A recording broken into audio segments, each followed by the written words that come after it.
We are live. Okay. So, your party has been hired by the Church of Forkin, a recent church that has expanded over the last 100 years in the Sapphire Kingdom. You guys are a group of adventurers. I don't know if you guys have been party members for a while or if you all just happened to all get hired for the same mission together. But you all had set off together on what you know to be a time-sensitive mission. You are to meet up with an elf named Ilani in Malacha, the city of Malacha, in the Emerald Kingdom on the continent of Lunaria. We will start with you guys entering the city and having gotten directions approaches Ilani's house. I don't have a battle map for this section, so we're just going to have to roll with it. So, the city is laid out in the forest. All the houses are built up in the trees with rope ladders descending down. Campfires and people gathering spots are strewn the forest floor. But yeah. As you approach the direction that you guys were set off, or you were pointed in, you come to find an elf cooking by a fire near one of the trees that was pointed out to be her cottage.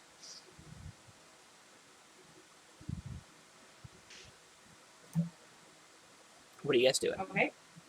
Well, as long as there's no Ewok music playing, I'm fine. But I'm not the talkative person, so I'm just kind of watching over everyone and keeping an eye out for problems and let someone else be the talker. All right, so we're looking for someone to give us more information about what's going on, right? You are meeting your contact. And this elf at the base of this tree is you believe is either your contact or someone right in the area that would know your contact. Gotcha. Well, I will approach them and I will say, "Excuse me, I'm looking for Ilani. Might you be her or know where I could find her?" I am Ilani. May I ask why you're looking?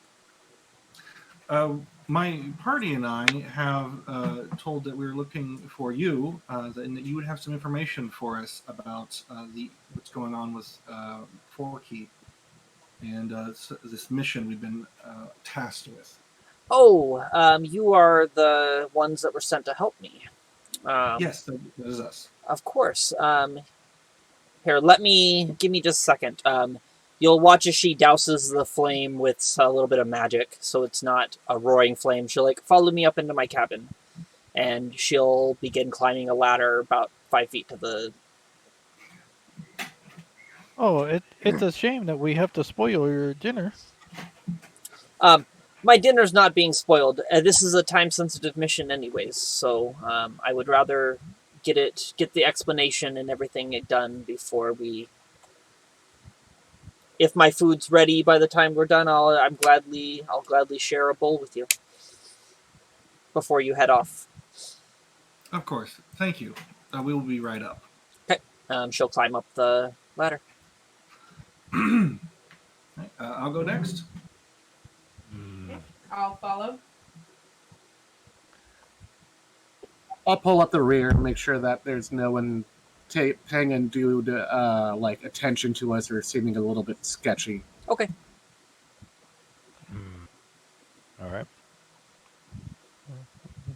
Up we go. Okay. So you all come up into the lip of the house. Her door is left open, and as you guys enter, she has picked up a bundle of purple velvet and is beginning to unfold it as she walks towards you guys. Oh, what do you got there? It doesn't look like much. Just an old weathered coin. But she, you see the way that she's holding it, and she's opening it up and holding it very delicately in the wrap. She takes it out and goes, I know it doesn't look like much, but this scrap of metal was both expensive and dangerous for me to obtain. I appreciate you answering my call so quickly. The little shadow magic that remains inside this coin is fading fast. And it could prove to be the key to righting an old wrong that has long distressed my family. Can you tell us more about this wrong? My ancestor, long ago, swore an oath to protect the ruins to the north of here, deep within the forest. And this oath has bound her soul even into death. I would like you to take this coin, enter the Abbey which she protects, and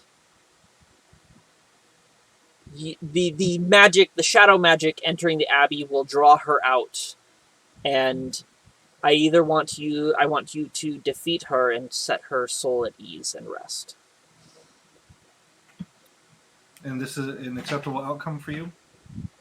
It is. She's been trapped. Well. She's been trapped for thousands of years in undeath, and I just want her soul to rest.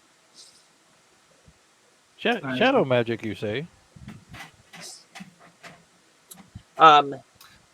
Yes, it is shadow magic.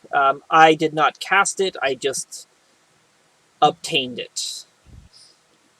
But its magic is fading. If you guys are okay with it, I'll hold on to the coin. Okay. Okay. She'll hold the coin out to you. Okay. I will. May I take the cloth as well? You may. Right. I'll fold it back up gently and put it in my pouch. Okay. Okay. Sounds good. Okay. She then will give you a careful, like a map of the northern area that describes the trail to get to this abbey that she wants you to travel to. Oh, good. At least you're giving us a little bit of direction here. Yes. And she'll be like, upon your return, I am more than happy to pay a fairly large sum of money. I don't have a whole lot after obtaining this object, but anything I have, I will gladly pay.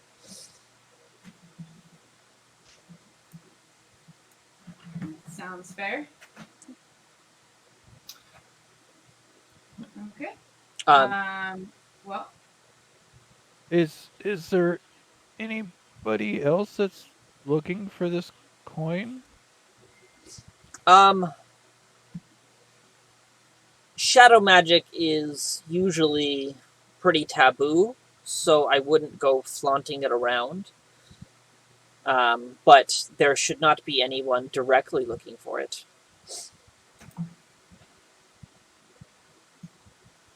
Can you tell us anything about the temple itself? The abbey is constructed in the tops of a tree, and it is a shrine to one of the elven gods. That it was once one of the abbeys of one of the larger cities of the Elven Kingdom before that empire collapsed. Yeah, but it is no longer inhabited. It is abandoned now. Did you say who cast the shadow magic, or did you know? No, she does not know. About how long of a journey is it? If my calculations are correct, at a fairly steady pace, about 2 days. Okay.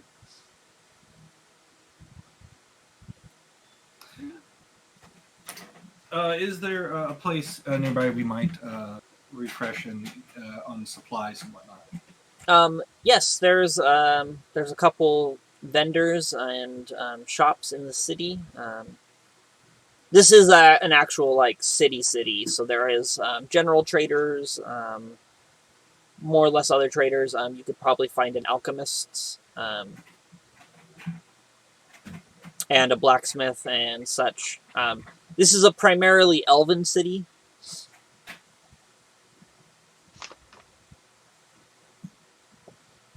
Excellent. I'm sure I'm getting a lot of really, really nice, happy looks. Yeah, you definitely stick out a little bit, and you kind of get you get some side glances, but you're not openly hostile. So,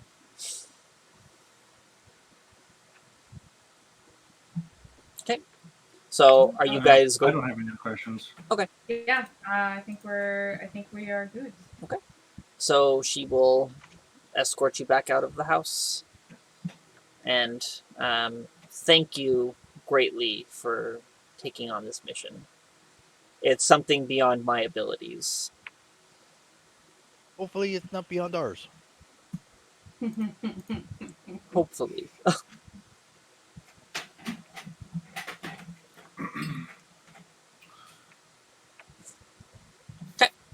And without further ado, You guys are just heading out, or are you guys going to go a little shopping real quick?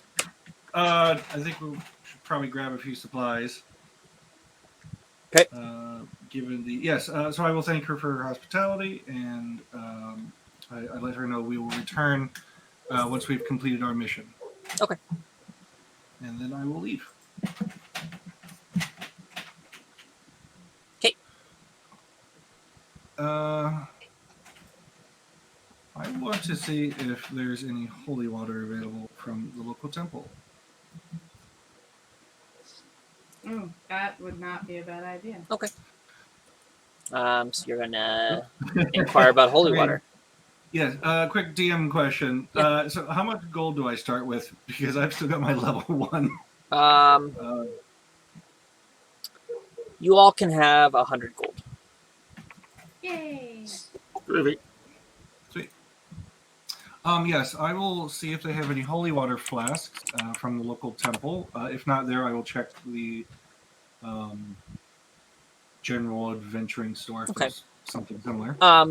They have 3 vials of holy water at the Temple of Coriander. Just in case, if they have any healing potions, we should probably.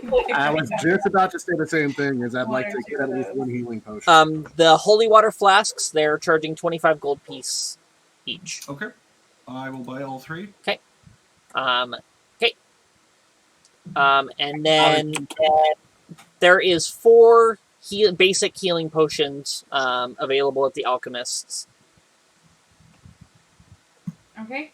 And how much are they running? 50 gold apiece. I'll buy at least one. Okay. Yeah, I will buy one of those. I will buy one as well.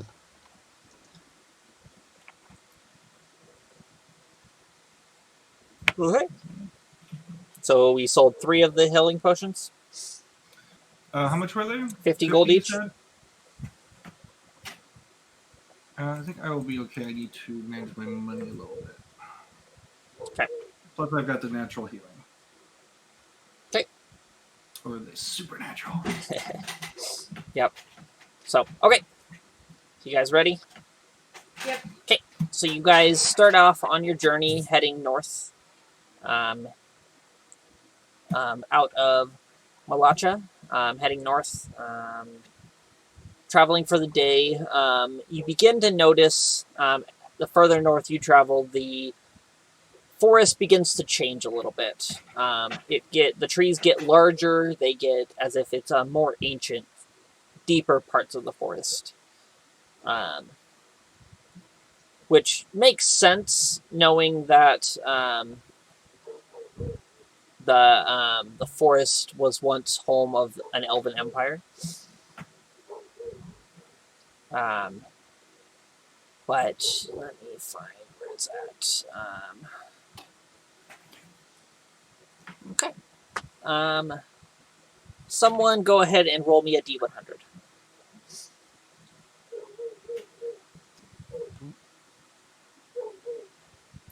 Okay. 76. 76. Okay. Okay. About 5 hours into your travel, your first day, you arrived to Malacha about 10 o'clock in the morning. So you're probably about 3 or 4 in the afternoon right now. You guys come to a area where a couple trees have been knocked over. You see a shallow pit about 40 feet across and perhaps about 15 feet deep. There's a 1 foot high ridge of displaced dirt and loose stone encircling the depression. There's a smell of rotting meat that fills the air, and there's some smaller pines that have been knocked down surrounding the pit. Go ahead and make a perception check, everybody, or someone can do it with advantage if someone's helping. I just click on the skill itself here. Yep, I should do that. Graves and Reno have no idea what's going on. Okay, so Sarnan and Grimschnack. Grimschnack, is that how you pronounce it? Grishnak? Grishnak?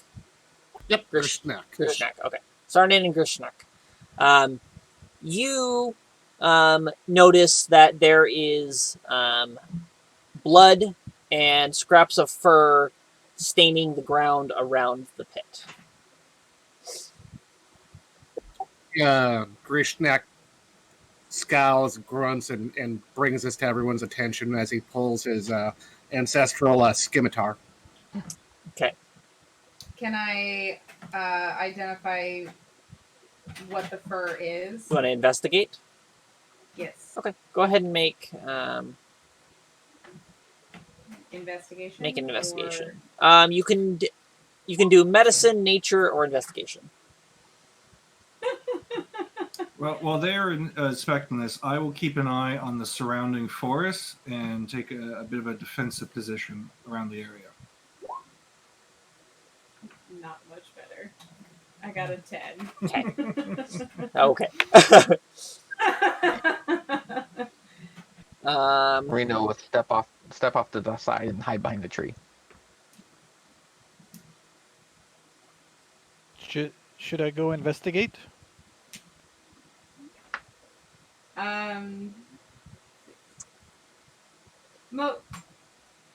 Probably. Might be a good idea. I don't know how recently this hole was dug. Well, investigation is not much my forte, so I'll leave that to you. How fresh is the blood? Do we know? Is it wet? go ahead and make a medicine check. It's gonna be hilarious. Oh. Or not. 24. You kind of get down and kind of examine the blood. The blood seems to be pretty dry, maybe a day or two. But you notice that there's this white powder everywhere. And you kind of touch it and move it around in your fingers, and you're like, you being a spellcaster and having to use stuff as components, you recognize this as crushed bone.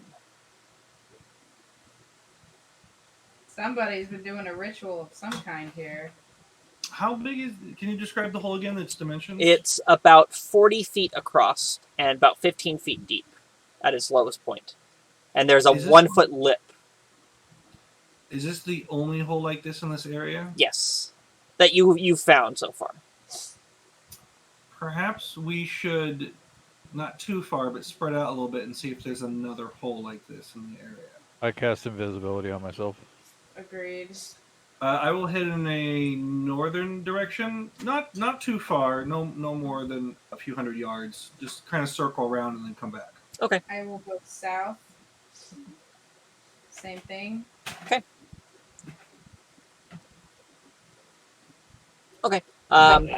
Move close to this and watch it while everyone does a spread out and keep eye on this area. Okay.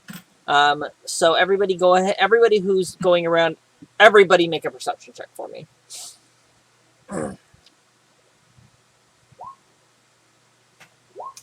Perception is not my strong point. Oh, but I rolled a 10. 14. Okay. So Grimshack, you're here.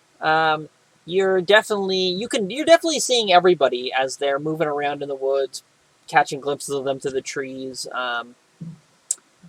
You kind of begin to feel a little like trembling of the ground a little bit. It's very, very faint, but you don't know where or what it is. You can't pinpoint it.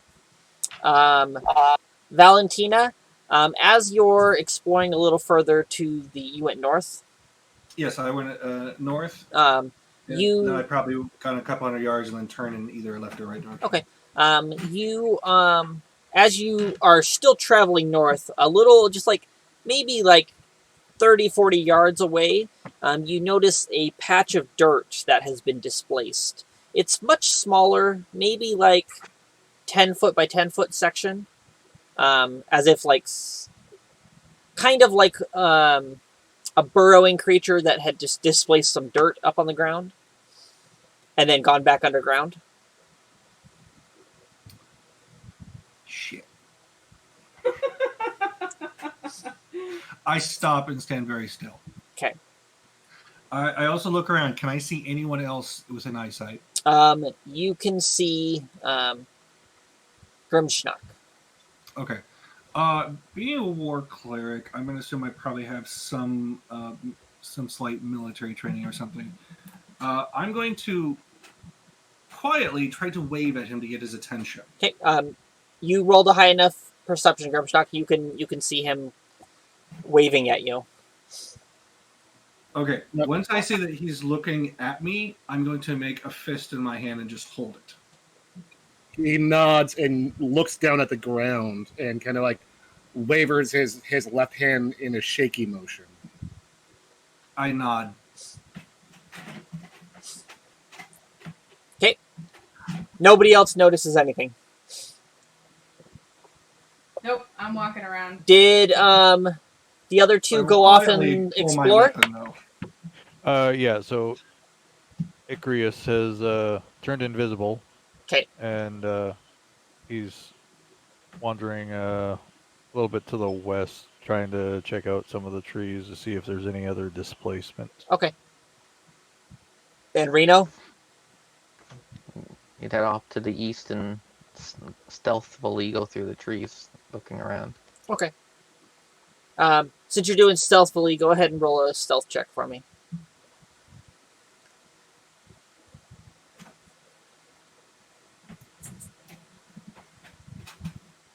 Okay, cool.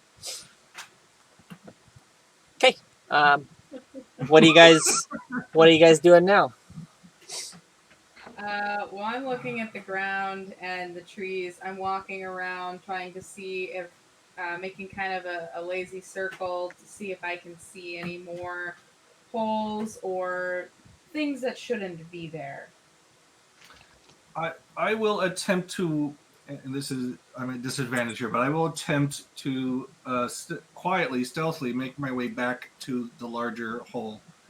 Okay. And keep an eye out for anybody else in the party as I go. Okay. Is you heading just straight back south? Yeah, just turn around, head straight south back towards the large hole. Okay. I'm gonna sidle over so my back is against the tree and up against the roots. Okay. Double fail. Everybody. All of a sudden, you hear Valentina, come stomping back in your kind of direction. What kind of armor are you wearing? Chainmail. Chainmail with a shield. Okay. You hear like I make a lot of noise. Yep.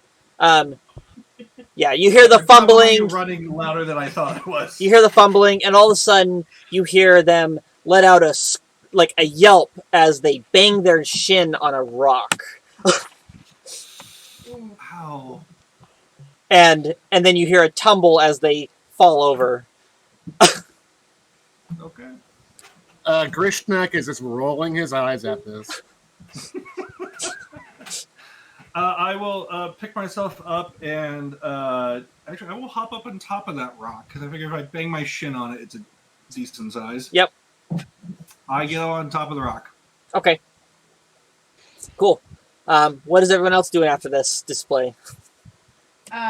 Do I hear her? Because I went south. Oh no, you all hear it. Oh, okay. I look back and I go and I see her standing on top of the rock, and I'm like, what? What an odd person. Did I feel the tremor? You did not. Okay. I'm gonna go, what an odd person, and keep up with my search. If I've searched kind of well enough in the south, I'm gonna start heading west a little bit. Okay. Kind of circling back. I'm settled up against the tree and I'm taking a defensive position right now. Okay. Okay. I was going to ask if you were getting up on it. Sarnan, go ahead and make insight check for me real quick. Okay. To see if you can tell the other two that you looked back and saw were acting weird. Okay. Nope. Nope. Definitely nothing out of the ordinary. Weird but not suspicious. Okay. So you keep wandering. Okay. This is not going to end well. Okay, we need to, when we get a chance to like camp for the night, we need to work on some signals. We should have bought whistles. Ecrius? Is it Ecrius? Icrius. Icrius. Okay, sorry. Icrius, what are you doing now? You heard that whole display. Yeah, and they can't see me because I'm invisible, so I look back and I kind of chuckle to myself. I'm like, idiot. So I will have my weapon drawn, and I will be actively scanning the ground around me. Okay. Is he trying to fight bugs? You can go ahead and make an insight check.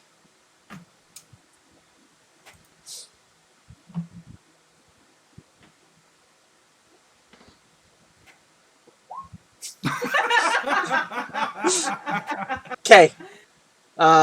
Yeah, no. You think he's like about to hit that rock as he's jumping up on top of it because he like banged his shin on it. Or there, she. Okay. Okay. Are you continuing to do your search? Yeah. I'm gonna look at where was this white dust at? It was in the pit and around it. I guess I'll wander over to the edge of the pit. Oh, so you're still there at the pit. Okay. Well, I was wandering east, but now I'm going to wander back to the edge of the pit. Okay. Cool. Are you trying to do it stealthily, or are you just invisible? I'm invisible. Okay. Okay. Okay. Perfect. Reno's going to keep his stealth, but he's going to sneak up behind Valentina and go, "What are you doing?" Your stealth or invisible? Stealth. Okay. I will look back. I suppose if you call out, I probably have a pretty good idea of where you're at. And I will, as quietly, but loud enough for you to hear, I will whisper, these holes were made by burrowing creatures. There's something underground. Worms? Possibly? Okay. Everyone go ahead and make a new perception check for me. Starman is just kind of oblivious right now. Oh, damn it. He's enjoying the trees and the wind.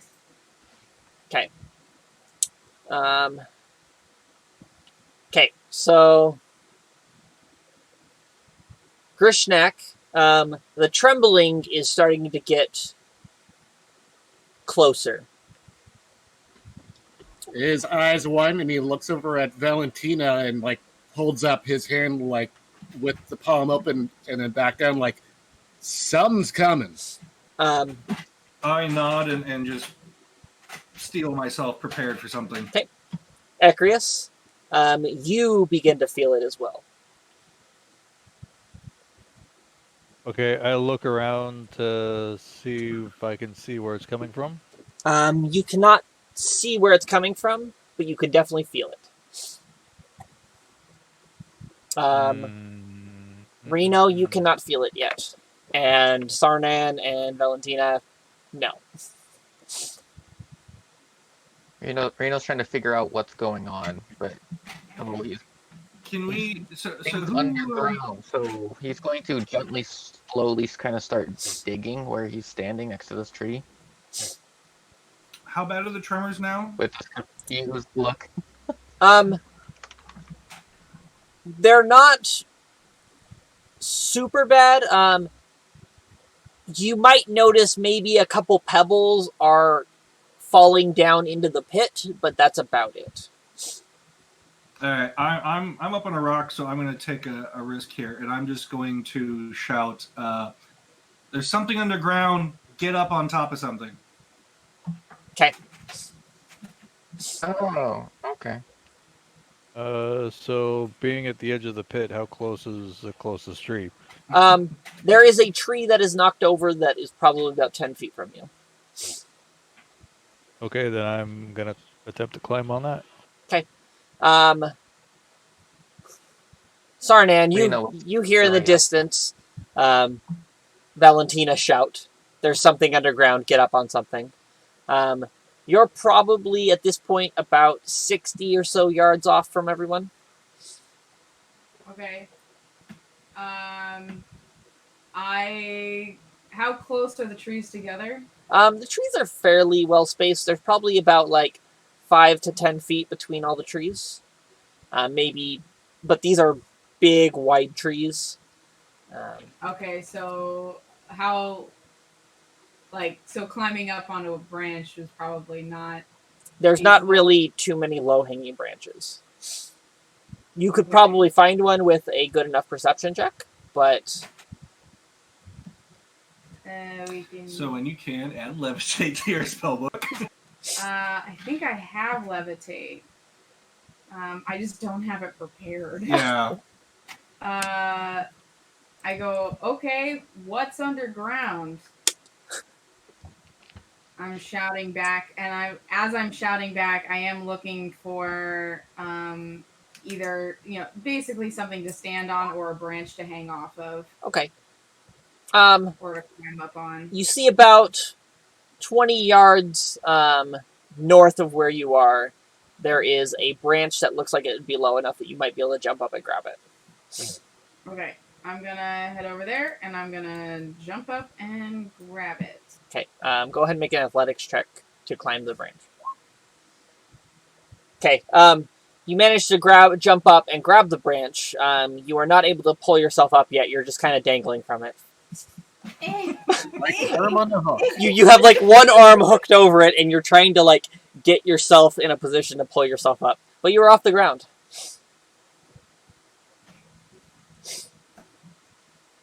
Okay. Okay. What is everyone else doing during this time? Reno, Uh, Reno will scurry up a tree. Okay. Oh, you have a climb speed, right? Yeah. Cool. You can do it then. Grimschnack, you got up on some roots. Are you still there? Still here. Okay. And Valentina, you're staying on the rock? I'm staying on a rock. I'm in heavy armor. I'm not going to be able to climb very well. Yeah. Okay. Go ahead and make another perception check, everyone. Sarnan, you have disadvantage because you're trying to climb a tree. Fair enough. Oh, there I go. Now I got a decent perception. How about that? I'm a cleric and I've only got +1 to my wisdom. Oh. Oh, look at that. Okay. Everybody actually feels it this time. Sarnan, you actually see some dirt being displaced to the east, heading right in your direction. I go, it's coming from the east, and he's going to wildly attempt to swing up onto the branch. Okay, make another athletics. Lord, You try to reach up and grab the branch, and you're struggling.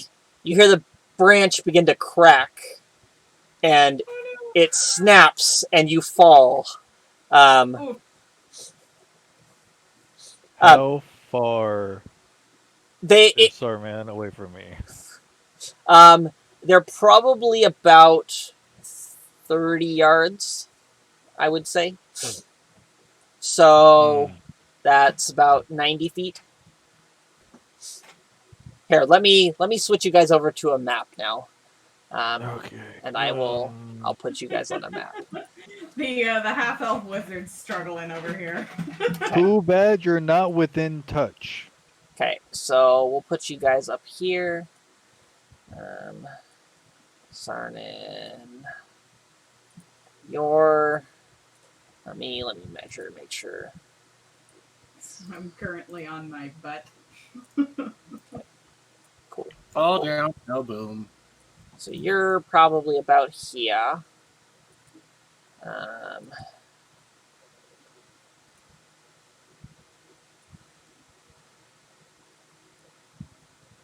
I can't control that first token. Okay. Okay. But that one's good for me. Okay. Yeah. Cool. If you guys can't control your token, go ahead and drop a new one where the other one I had was. Oh, that's not what I want.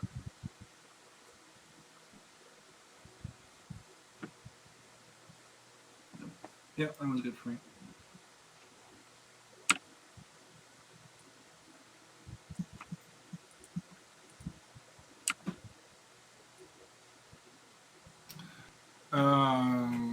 Okay. That is the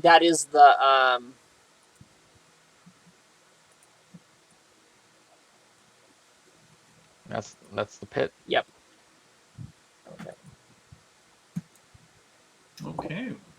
I'm going to cast spirit guardians on myself. Okay. I probably was up this tree right And I will throw down. Okay. That's concentration. Yeah. And it's what size radius? There we go. Perfect. 15 feet around me, so 30 across. Do you want me to do a circle or square? You can do a square, it's fine. Okay. So I take a quick moment to. It's only an action, it's so like a second or two. 15-foot radius. So it says a distance of 15 feet, but it flies. So I create these little spiritual guardians that flutter around me, and it says out of 15. So I'm assuming that's 30 feet across. Okay. Because it's worded a little weird. Let me. It's spirit guardians. Yeah. No worries. And then basically anyone who enters the area around me gets hit with radiant damage. Okay. How's it going, Scott?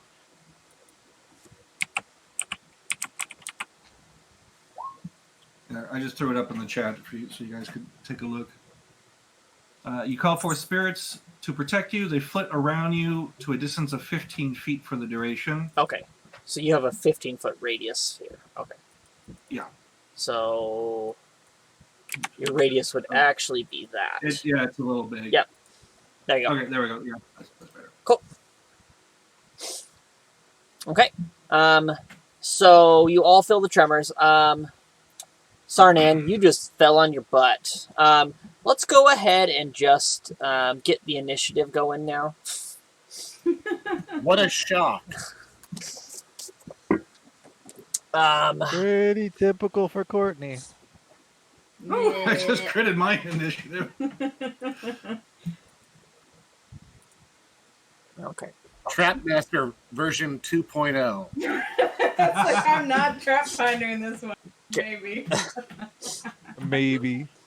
Yeah, that's yet to be seen. Okay. Trap So- finder has a half brother. So we start with you casting Spirit Guardians. Different world. Okay.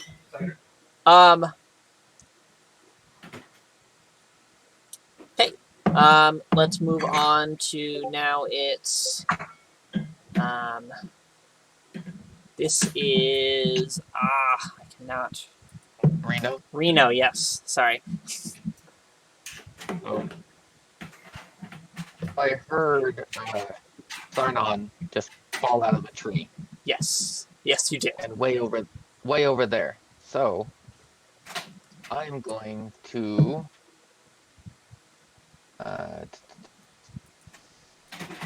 what's it called? Beeline agility, doubling my movement for the entire turn. Plus I can bonus action dash. Okay. And I can run all the way over here Cool. to help him up and defend him if he's attacked. Okay. Cool. Is that everything you're doing?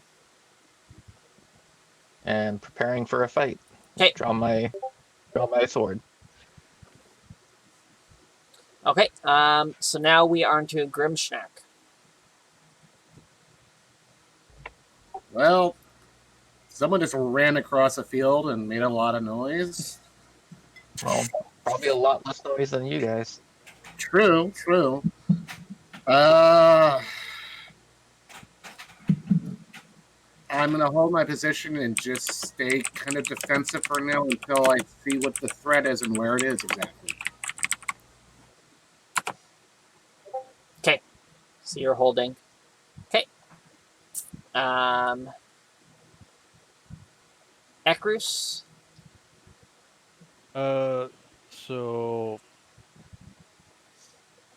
until I notice any sort of movement or anything that is moving like on the ground, I'm gonna stay in this tree. Okay. Sounds good to me. And then if I do see something, I'm gonna ready Eldritch Blast. Okay, so you're holding Eldritch Blast. That if you see something. Okay. Yep. Okay. Sounds good. Sarnin. I am going to stand up and look at what's your name? Me? No, the Reno. cat. Reno. I'm gonna look at Reno and go, thank you. thank you. I meant to do that. It was intentional. For the most part. That does not sound like the smart you. No. So I'm going to go. We should probably head towards the group. And before we do that, he said it was coming from the east, right? Yes. You saw it probably about here. Okay. Are there any like logs or anything between our group that I can see?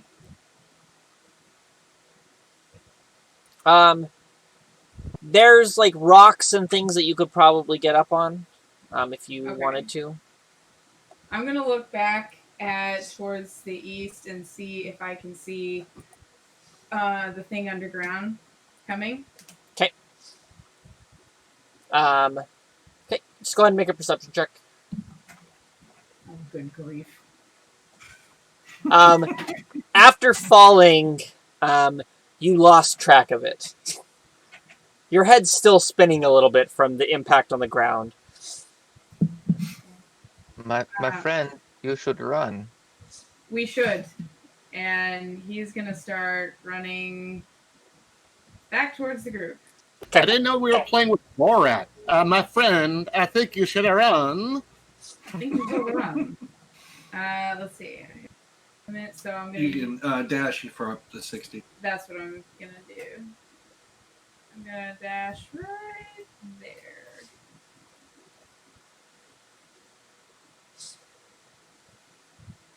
And I look back at Reno and go, "Are you coming?" Yes, momentarily. Okay.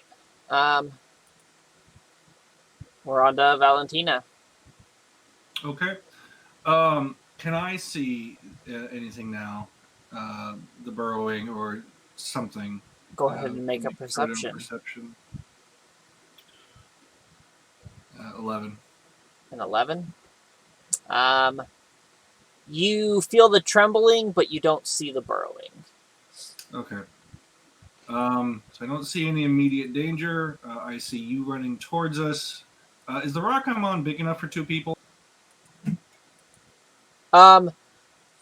You could fit 2 people on that rock, but that would probably be about it. Okay. Then I'm just going to start waving at Sarnan. I'm just going to start waving at you. Like all right, that's all I can do right now. So Okay. Let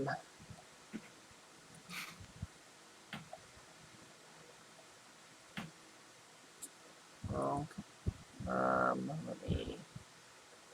Oh, I need to refresh my page real quick. Sorry, guys. no worries.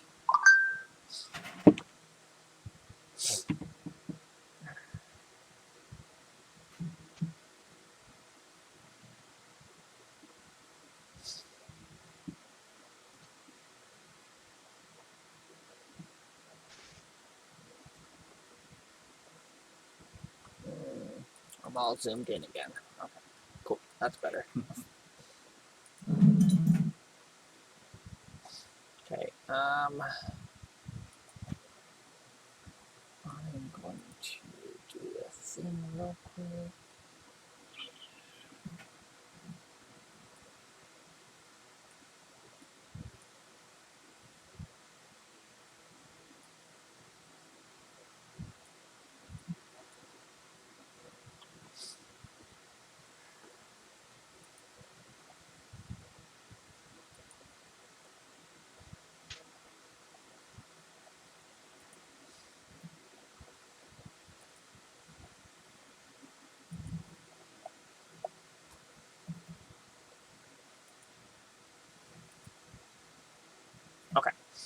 Okay.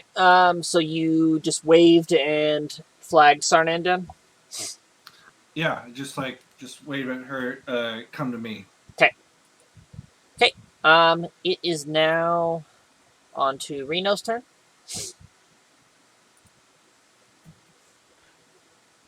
So movement 30 dash bonus action 60, and then I can technically go back up to 90, right? Because I can use my regular action. Yes, you can. I will actually come. I didn't realize you do that. Yeah. Rogues can bonus action dash. Yeah, that makes sense. That's the back, so you can double that, so can go to 180 as a full. Duly Damn. noted. Yep. Yeah, Zoomies. because you got So what going to come feline up here. reflexes or something. Kitten's got the zoomies. Oh, actually, 90 will bring me right back up to here. So I'll go to here and go up that tree just a couple feet. Okay. Sounds good. Okay.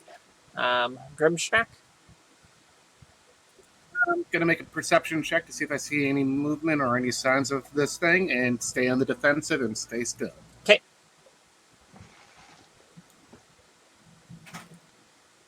I am walking without rhythm, so I will not attract the worm with books of doomsday. Okay. You feel the trembling, but you don't see anything. Okay. We are now.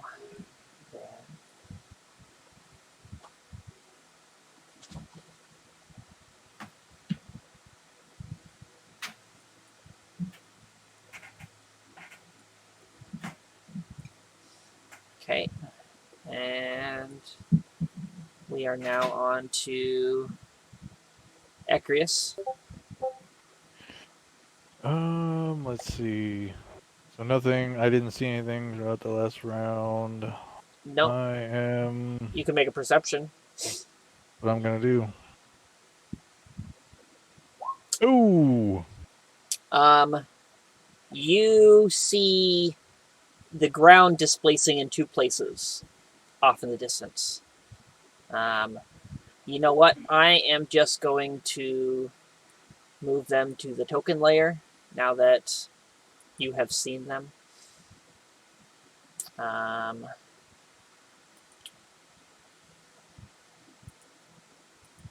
Okay. You now have their location. You see the ground kind of like a little like as it's moving towards you, you see the little burrow and the rise in the ground. We got some bogeys. And now I'll watch the movie Tremors. Yep. Okay. What are you doing? They're still obscured from vision, but you can see the ground. Right. All right.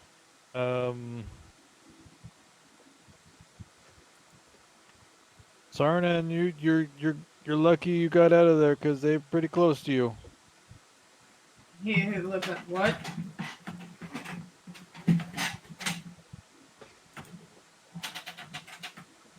And if they come any closer, I'll ready my Eldritch Blast. Okay. Okay. Yeah. Okay. So 10,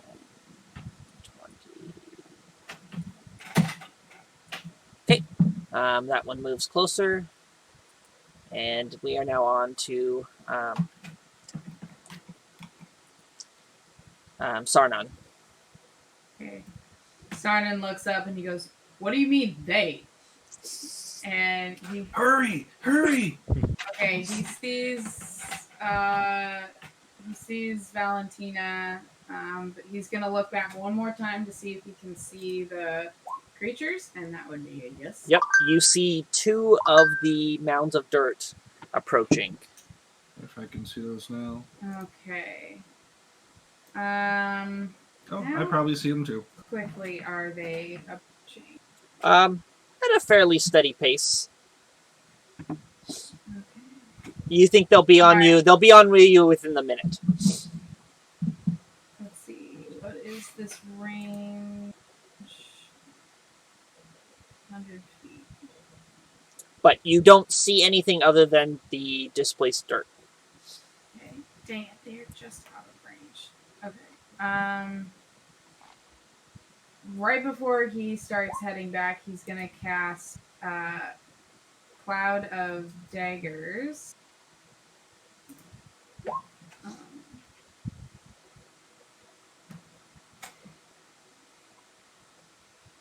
He's gonna cast it right about here. Or actually, let's do right here. Okay.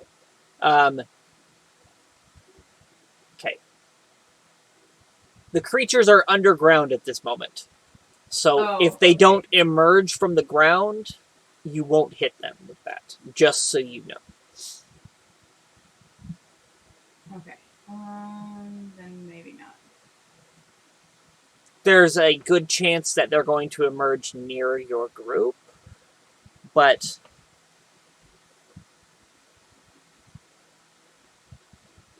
Okay.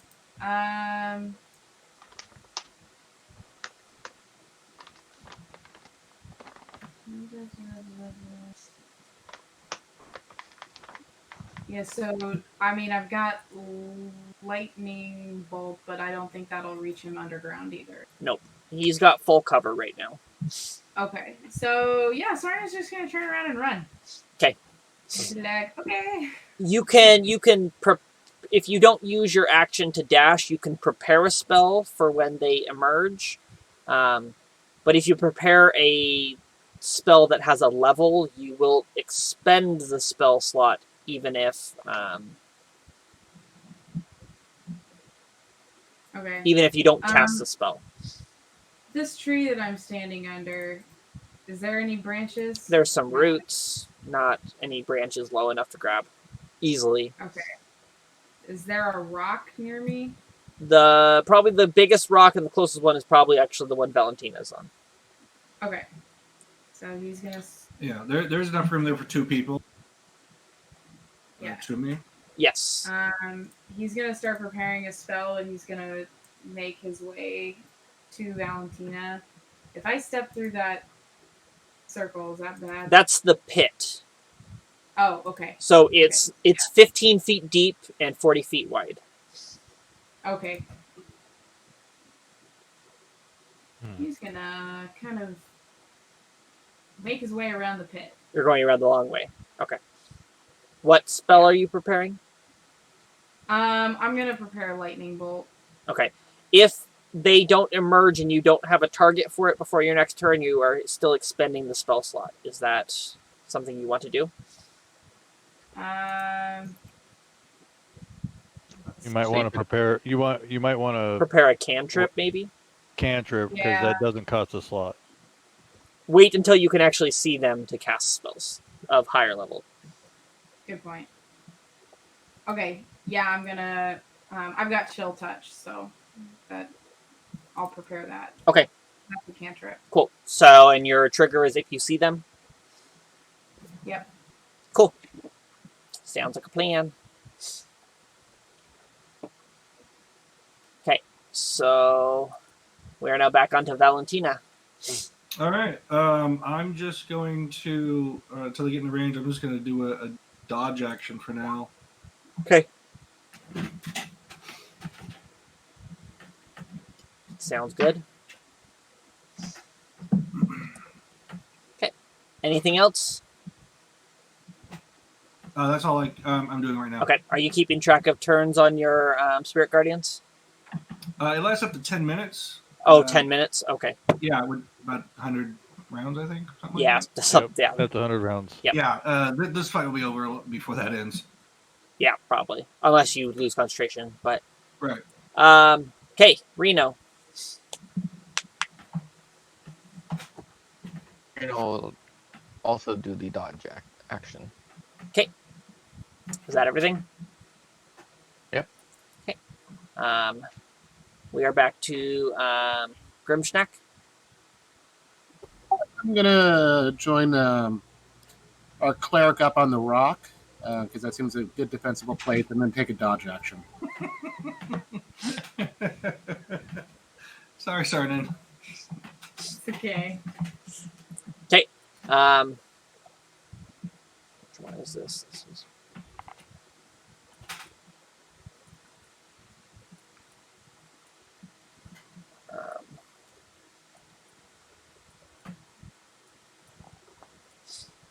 Okay.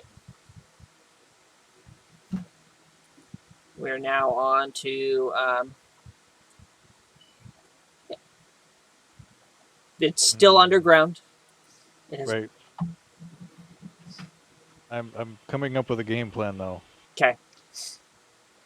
I should have prepared levitate. This is bad. I mean, I have fly, but that's not. It wouldn't have done you any good because I had to touch you to make that work.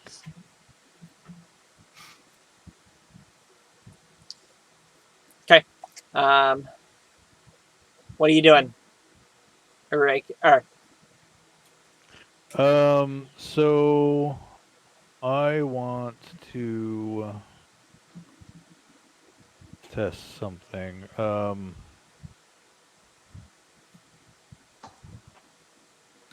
So I want to try and minor illusion, essentially like a dying animal 30 feet from me. As I think it's going to be the edge of the pit here. Okay. See if that attracts them more to that location. Okay. So you're gonna create the sound of a dying animal. Well, more of a vibrations if I can, because it says I can.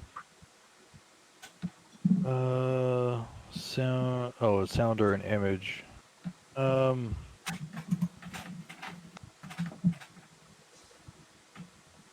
I get the louder the sound, the better. That way, it makes some sort of vibration on the ground as well. Okay. In that area. Okay. Okay. Okay. Sounds like a plan. Is that everything you're doing? Yep. Okay.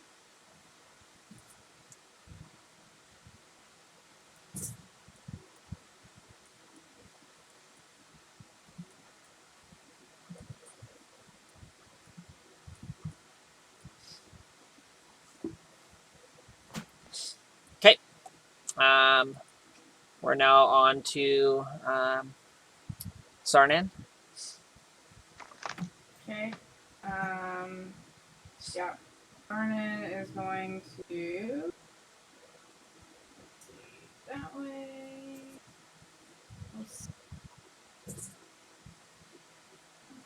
He's gonna move here and that's 10 feet.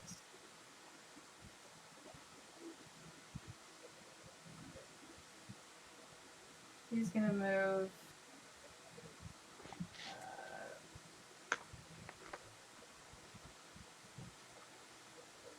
kind of to the edge of the pit right here. Not standing on the edge, but like he's off that 1 foot lit. Okay. He's kind of close to it. Okay. Sounds like a plan. Okay. We are now on to Valentina. All right. Does it appear as though the burrowing creatures have altered their course to head towards the illusion?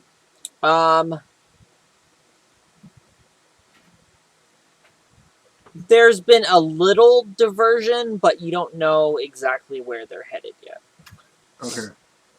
Then I don't want to risk interrupting the illusion and for it just yet. So I will just do another dodge and hold my position for another round. Okay. We've got Reno.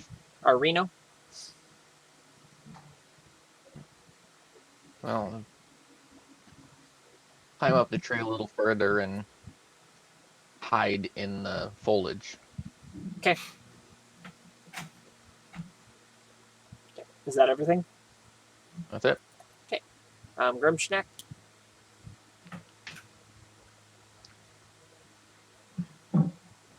Hmm.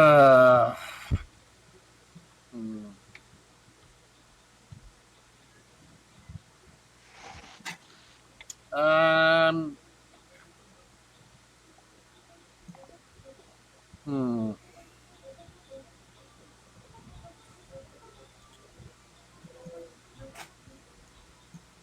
Yeah, I'm just gonna hold position and stay defensive because these things are still underground and a pain in the butt. So I'm just gonna wait for this shit show to start. Okay. Okay. Is that this one?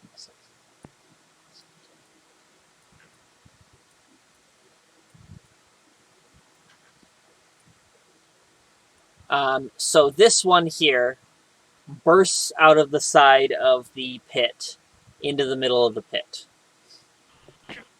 and lets out a roar. You now see a giant armor-plated behemoth standing before you. Okay. Does my chill touch activate? Did you hold Or- chill touch again? I'll let you say that. I'll say that you did hold another chill touch. That's fine. Yes. So you can go ahead and cast chill touch now. Yes. Nice. 16. Does that hit it? That does not hit it, unfortunately. Oh. Okay. Yikes. Okay. Yeah. Okay. And that is the end of its turn there. Yeah. Ecrius? Sarnan, I'm sorry. Why? Come on.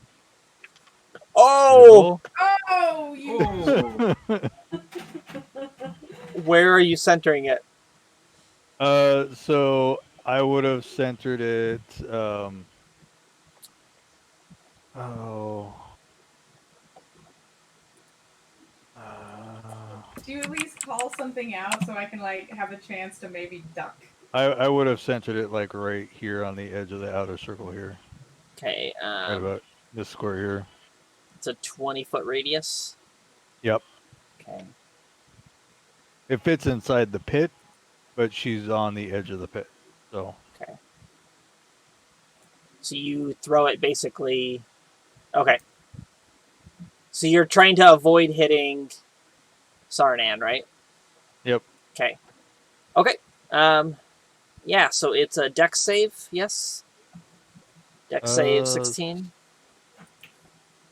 Yep. Okay. Well, let's find out. Okay. Yeah, no, you hit it.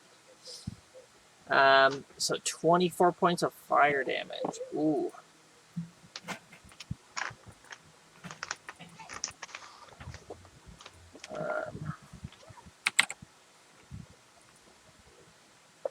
Did I successfully dodge out of the way? You did not get hit, but all of a sudden a wall of flame erupts in front of you. I'm just like, oh my, You holy crap! you maybe feel like your eyebrows might have gotten singed a little. I just turn around at Akris and I go, really? You're the one that's still on the freaking ground. Okay. Okay. That was nice. Okay. So the ground is rocked with a giant explosion. So this one immediately diverts.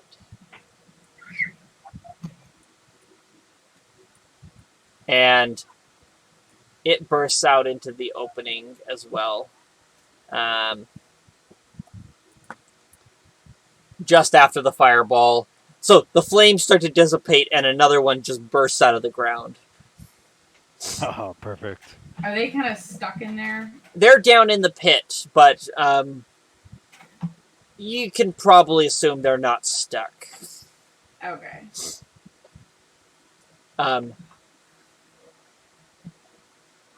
Okay, that's going to end its turn. Sarnan.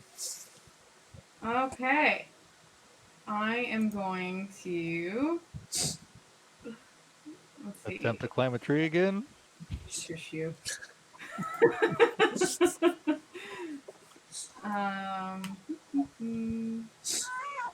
I am going to move here and cast Lightning Bolt. Okay.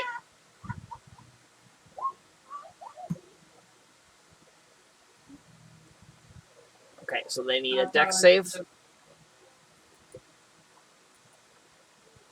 Okay.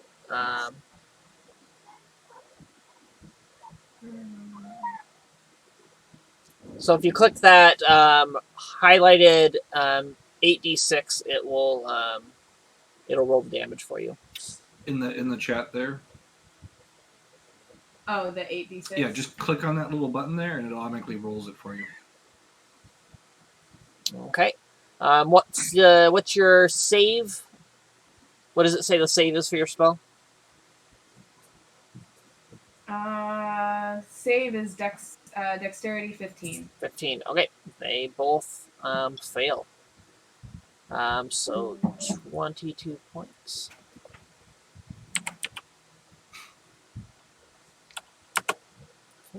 And then this one, they hiss as lightning courses through them.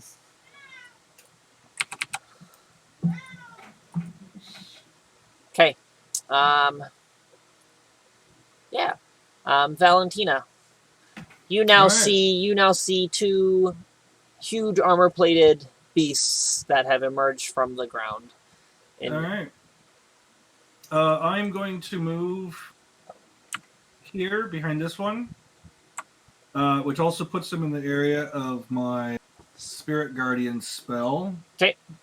So they make a Wisdom save, or else they take damage. Wisdom. DC is 12. They fail. Wisdom 12. Okay. 10 damage. Yep. Radiant damage. Okay. And then I will go ahead and swing at them.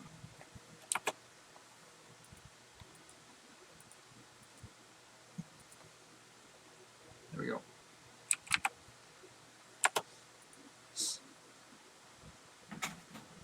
Okay. You do not. First one. Yep. Your mace swings, and you fall. You swing just short of it, missing. Okay. Okay. Anything else? That is my action. Okay. Reno. Okay, I'm gonna shoot that one with my bow. And is he aware of my presence? Just go ahead and make a stealth check. Okay.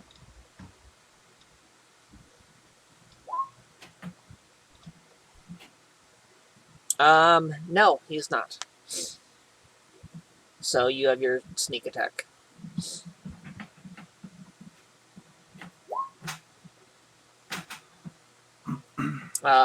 11 will not pierce his armor. Okay. Okay. Anything else? Well, bonus action hide. Okay. I'm more than partially obscured. Okay. Make another stealth check.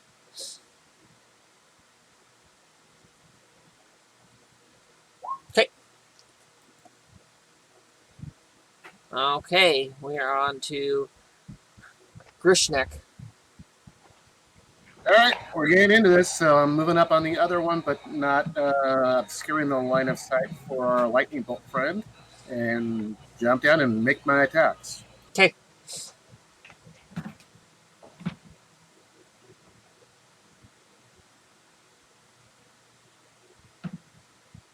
Unfortunately, those fail. Yep, I kind of figured. Okay. Are you anything else on your turn? That's really it. Okay. What was that, Andrew? I was just going to remind you that per the spell, When they start their turn or end their turn? when they start their turn, they're at half speed. Okay. Check for damage. And they have to make a check for damage? Yeah, DC 12. And it's what kind of check? Wisdom. Wisdom. Okay, it fails. So it'll take damage. Yep. 13.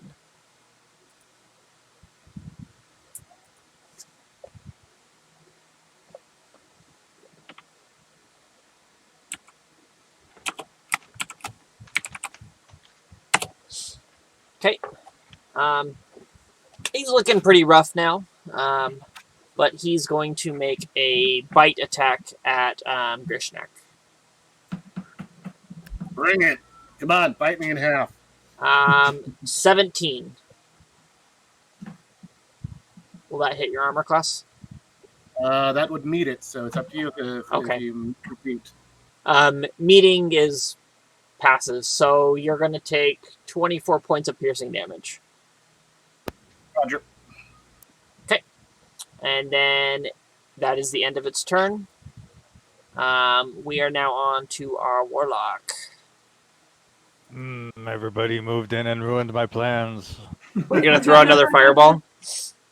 I had another fireball. Yeah. So in that case,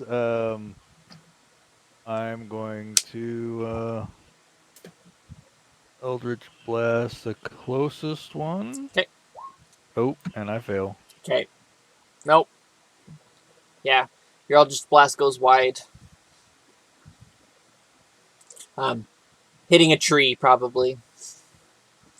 Okay. I'm sure some of the trees are still on fire. Yeah, maybe. Okay, it's the other one's turn. It's going to reel back and take a bite at Valentina. Don't forget it takes damage from my spell. Oh, yes, that's right. Let me make it save. It passes. Okay, then it just takes half damage. Okay. So half of that. Okay. Where's its health bar?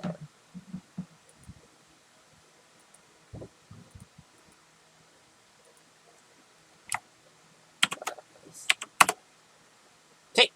It's going to rear up and bite at you. 23 will hit, I take it.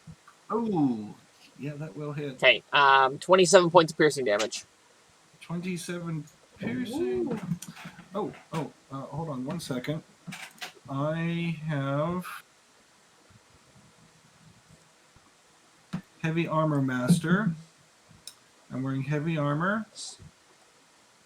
Reduced by 3 points. Okay. Cool. So 24, and then I believe I need to make a concentration. Yes, you do. And you took 24 points, so your DC is 12. What am I rolling? Constitution. Saving throw. Constitution. There we go. 12. Okay. You meet it. You feel the spell begin to slip, but you're like, no, I have to hold it. Okay. Hey. And that's the end of its turn. Sarnon.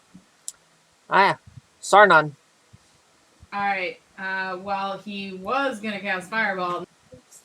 Okay, so about that. So he's going to cast Chill Touch on that The guy. close one? Yep. Dang it. Nope. Okay. Valentina.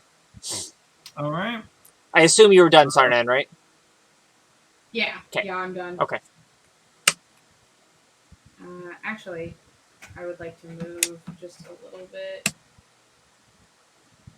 Okay, go ahead and move real quick, and then...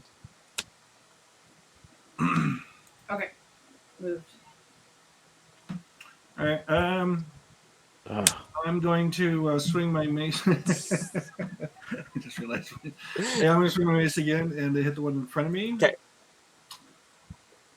20. You connect. All right. 9 points of bludgeoning.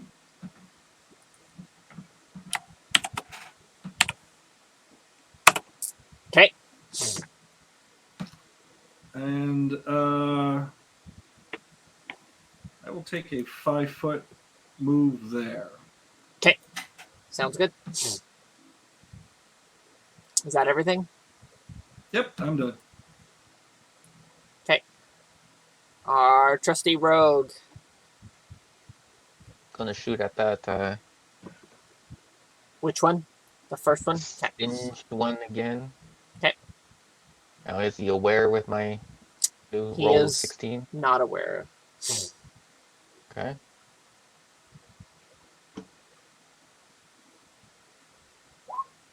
That will hit. So 6 plus 9. 15.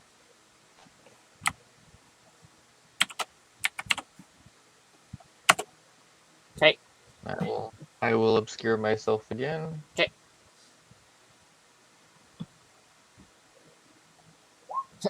Okay.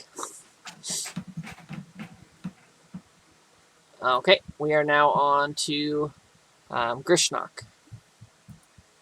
All right, let's try and hack into this again and not roll as bad. Your first one will hit. And not only that, I tried to put it in because I'm a champion. That is a critical hit. That is a critical hit. Nice. So how do you want me to do that? Do you just want me to roll another D10? Yeah, just And roll double the dice plus your modifier. So it's a D10 for the glaive. D10, and then my modifier is a +4 because it's magical in my strength modifier. Okay, so 11 plus 4. If you double the background damage, 4 or 8, depending on how you do it. You don't double the modifiers, you only double the dice. So some games I've been in, they do that. And actually, I'm going to burn my action surge and do another 2 attacks. Okay. That first attack actually will, I believe it'll take him down. Then I'll make a 5 movement over to the other one and burn that action surge and make another 2 attacks on it. Okay.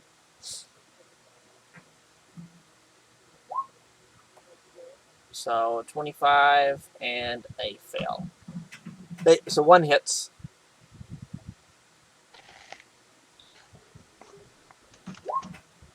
Ooh, Not bad. 13 points.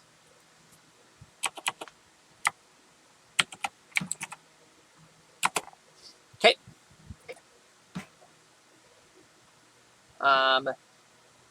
As the other one falls, this one seems to get a little more enraged. Gets a little angrier. You broke up the family. Yep. Okay. Ecrius. Oh, everybody's getting in the way. That's why I moved. Right in the path of my lightning bolt. You moved in the way. But you moved in the way of his firebolt. You guys just keep getting in everybody's way. All right, Eldritch Blast. That will not hit. Okay. Okay. Does your Eldritch Blast not have 2 blasts right now? At 5th level? It should. Oh, it does. So go and roll 1 more. Okay. Guess I didn't understand that 2 beams. 16 will not hit. Okay. Ooh, a high AC. Okay. Are you done? Yeah, I'm cursing under my breath. Okay.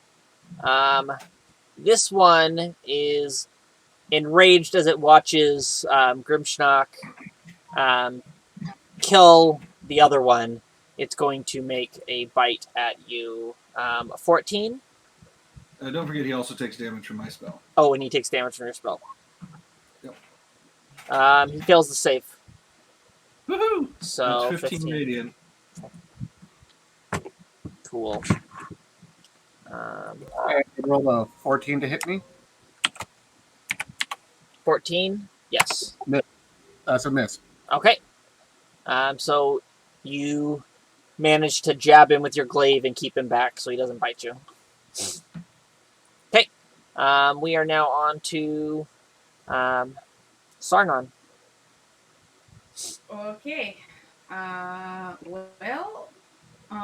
guess we're gonna try chill touch. again, because if I cast lightning bolt, I'm probably gonna hit Valentina. You can move and reposition, and then Yep. That's true. Yeah, I'm gonna go right here. Nope. Right here, and cast lightning bolts. Do you have a little beanbag to throw? I don't.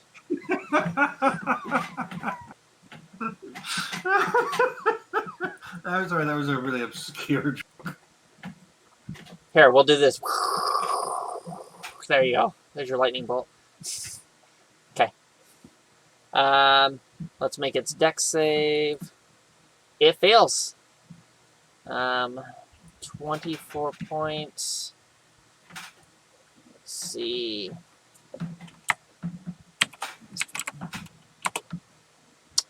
Boom, and it goes down. Ooh, yeah. Okay, Sweet. so you guys All right. finish off the giant armor-plated monsters. Do we detect any other vibration? I'll just say, everybody hold still. Yeah, I'm not getting out of this tree until. Make some perception checks, everyone. Nope. I can't see the tree in front of me. You see a lot of the blood oozing out of me because of how much damage I took on that first hit. Okay. Everybody, nobody feels anything. Sarnon, you think you might, but that could have just been from when you fell out of a tree. Your head's still throbbing a little. Okay. But you're pretty sure it's not anything outside. It's probably just your head pounding. Okay. He looks up and he goes, I think we're okay, guys. All right, I'm going to drop my spell then, because I've been focusing on that for a while. Okay. I'm gonna walk down to where they are laying, and I'm going to examine the creatures. Okay. Just go ahead and make a nature check. I will say. Are you trying to a quick identify thanks them? to, I'm just trying to figure out where they might have come from because I don't think I've ever seen them before. Okay. Everybody go ahead and just make a history check. Okay. Nope. Okay. Why did that not know? So Sorry. Sarnon and Reno, you both know that these are called bullets. They're large burrowing monstrosities that tend to live out in the wilderness around the world. And you realize that you stumbled across their mating nest. Now that the bullet has arrived and defended its nest, you realize that that is what this pit is. This is the bullet nest, you guys. This is their mating Right. area. Yep. You, let me get out of here. Do they have any kind of like useful? Is that what this white stuff is? No, that's bone. Yeah, bullets grind the bones of their prey up in their mating nests. Their armored skin might make for good armor, but I'm not going to haul that with us. Yeah. Yeah, you don't really have a way to cure it right now. Yeah. And it would. If we were close to the town, it might be worth it, but. Is the ground bone, is that easy to kind of scoop up? Not really, because it's kind of mixed in with the dirt. Okay. You can tell that there was definitely some mating going on already. Gross. Does anybody need a little touchy? I need some healing. I took a real big hit. All right. How badly are you hurt? I'm over halfway down. Okay. And it's not gross, it's part of nature, okay? Let's be adults here. Let's let giant armored land sharks mate where they want to, because they bite hard. Yes, they do bite hard. I think you can attest to that one. Not. I was content fighting them from the tree. There we go. That's better. Okay, so The first one you rolled a natural 4. it didn't roll properly because it's supposed to be Is there supposed to be a plus? add the modify. Yeah, because I rolled the die directly from the description rather than the cast button. Ah, I see. So the second one is actually a true roll. Oh, 2 points of healing. Yeah. That's probably not going to do a whole lot for you. Let me do it this way.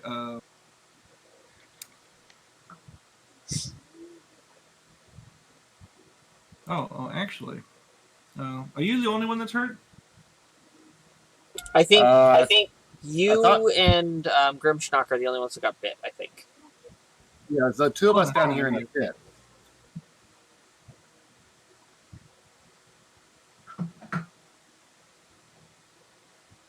Let's do a mass healing word.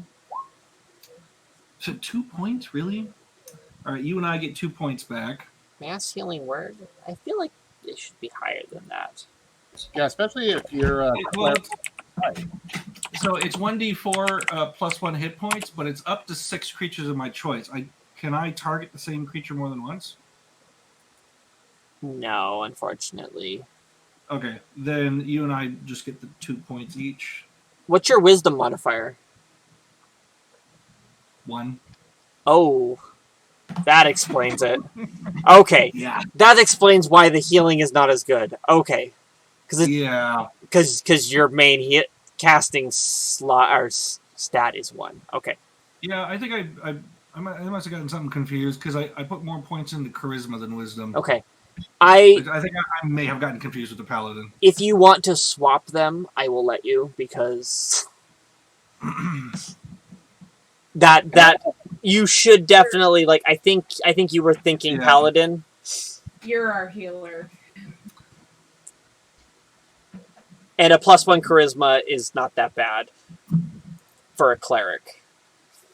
Because what's your charisma? Charisma's actually 15. Okay, so plus. Yeah, so I'm going to swap my wisdom and charisma scores. Just Okay. straight swap. Yep, that's fine with me. It's been a while since you were a player. It's okay. Yeah.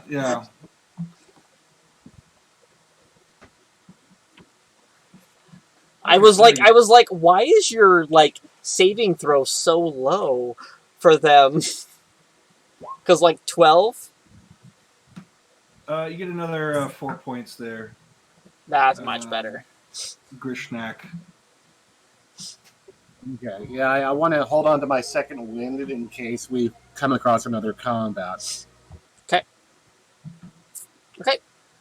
So you guys spend a little bit cooling down after the fight. You examine the pit. You realize that it was a mating pit for the bullets. The bullets had already been mating. They'd gone out probably hunting. And you guys stumbled across their nest. And then they realized it, and they came back to defend the nest. Okay, I gotta feed my cats real quick, but you guys keep going. Grishnak is, doing his duty. Sounds good to me. Okay.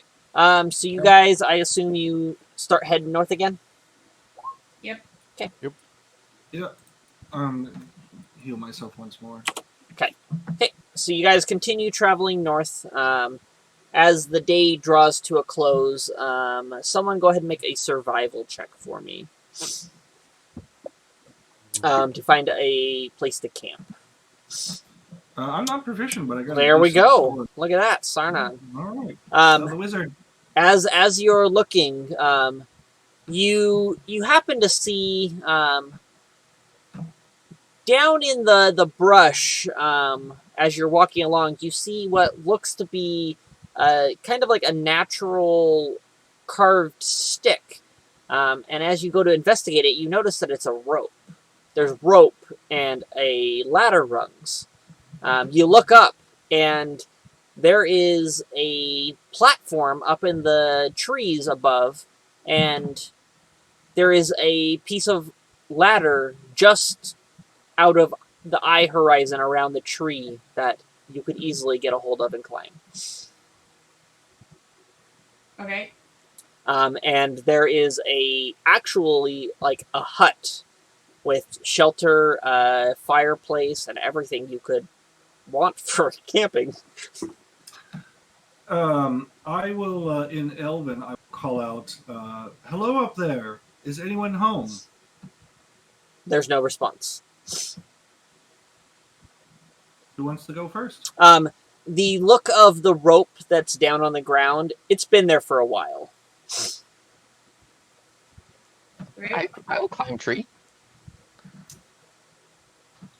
Yeah, go investigate that for us, will you? If need be, I have a rope you could use. Okay, I fly up there. Reno just runs up the tree. Okay, so you guys ascend up to the platform. There's a small cabin constructed on this platform, and the door is open, and everything inside is coated in a layer of dust. This has been out of use for quite some time. Maybe it's a hunter's lodge. You can't tell, but no one's been here in a while. Nobody's home. Oh, nobody home for a long time. Is there a rope you can toss down? You guys could reach the ladder rung that is still hanging. Oh, okay. It's up a little high. You might have to like hop for it. I know you're a little traumatized about that, Sarnan. Yeah, Sarnan's still gonna try and jump for it. This may be a mistake. Should I tie the rope that I have in my bag and Okay. lower it down to you? You don't need to make a check for it. You can jump high enough. And it's a crafted ladder, so it's easy to get a hold of. And you pull yourself up. Yeah, he goes, no, I got it. And he I will crawls up. wait until he makes it to the top before I attempt to go. Okay. I'm back. Sounds like we're climbing something. You guys found an old abandoned hunter's lodge up in a tree to camp in. Okay, I'll let everyone go up first and defend, and keep an eye out, and then go up last. Okay. So I assume everyone just climbs up. Mm-hmm. Okay. There's enough firewood that you can start a fire in the fireplace. There's 4 beds stacked in bunks. And there's seasonings and stuff that are on one of the shelves and everything, but the ones that have not expired are like the non-perishable ones. They're maybe have clumped up a little bit, like the salt and stuff like that, but they could still be usable if you guys wanted to prepare a meal. But you have a wonderful, wonderful shelter for the evening.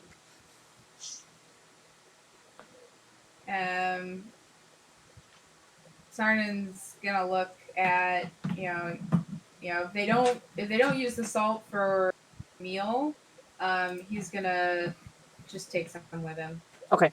It's not a bad idea. I'll if there's any left in the morning, I'll take some salt too. Okay. There's like a whole jar of it, so yes, there will be some. Okay. Okay. You probably assume that it was probably for drying meats. There was a fairly large abundance of salt. Is there a cooking stove or something of that nature here? There is a cast iron pot that has a little arm that holds over the hearth. Shall we cook up some baked beans? Sure. Good traveling meal. Yep. Sarnan doesn't look super thrilled. Well, but- rather than we take a little something off the shelf, and in the morning I'll leave a few coins behind for this place. Okay. So yeah, some of the non-perishable foods and cook up a stewish type. Mm-hmm. Okay. Add a little salt. Okay. I assume you probably add some of your rations to it to liven it up a little bit. Sure. Rations come with those little bottles of hot sauce. Yep. Okay. So morning comes, sun rises. You guys wake to the sun. I will do my morning prayers and prep my spells for the day. Okay. Any requests? I request a rest. That's all. You guys got a full night's rest. Yes. Okay. Okay.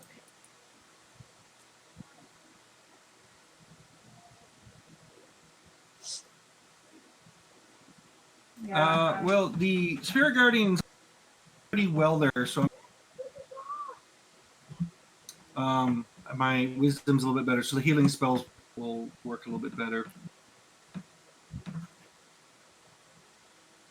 I am going to.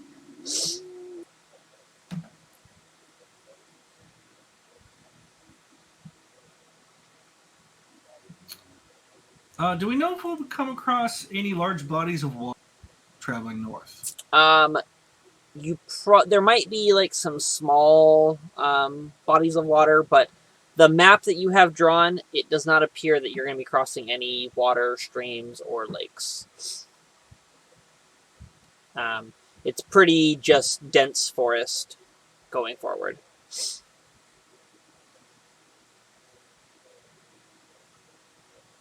There is water to the west, and eventually, if you keep traveling north, you'll hit the northern ocean. I can take you back to the world map if you guys want to. Oh, I'm just considering it for spell purposes. So you guys are probably about here-ish now. Maybe not quite that far. About there, probably. There, yeah, there.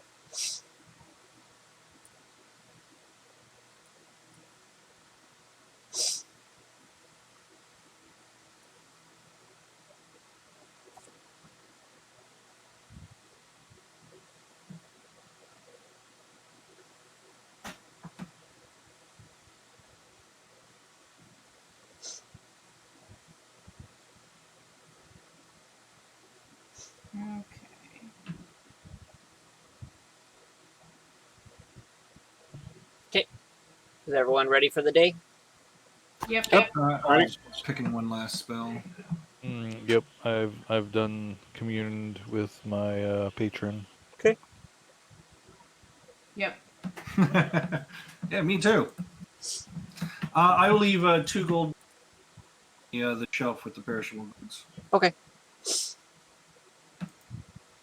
Sounds good.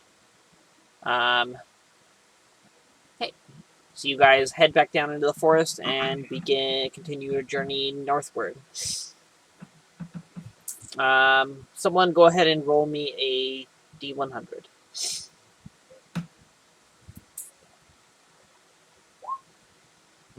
Oh, go with that first one. Okay, cool. So the day progresses, and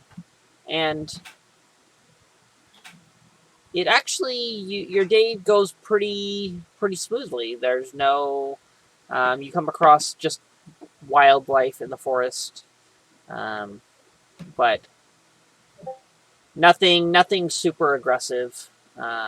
You manage to skirt yourselves around the more aggressive looking predators, trying to avoid a fight. When eventually you arrive at your destination. You see it before you get there, but there is walls made of what looks to be some kind of brown stone with green ivy designs grown through it that has all but crumbled and collapsed. This appears to be the site of the ruins of the city that you are headed to. At the very center of the city, these ruins, as you enter into the ruins, there is trees, but the trees get more sparse. There's less trees, and there's more of these ruins and buildings, what remains of buildings, scattered around. And at the center of the city, there is a huge tree that, like 3 times larger than all the others around it, that has a staircase that winds up the trunk of the tree. And you can assume that this is probably your destination. Because the god that the Abbey was built for is Coriander, the elven god of the forests.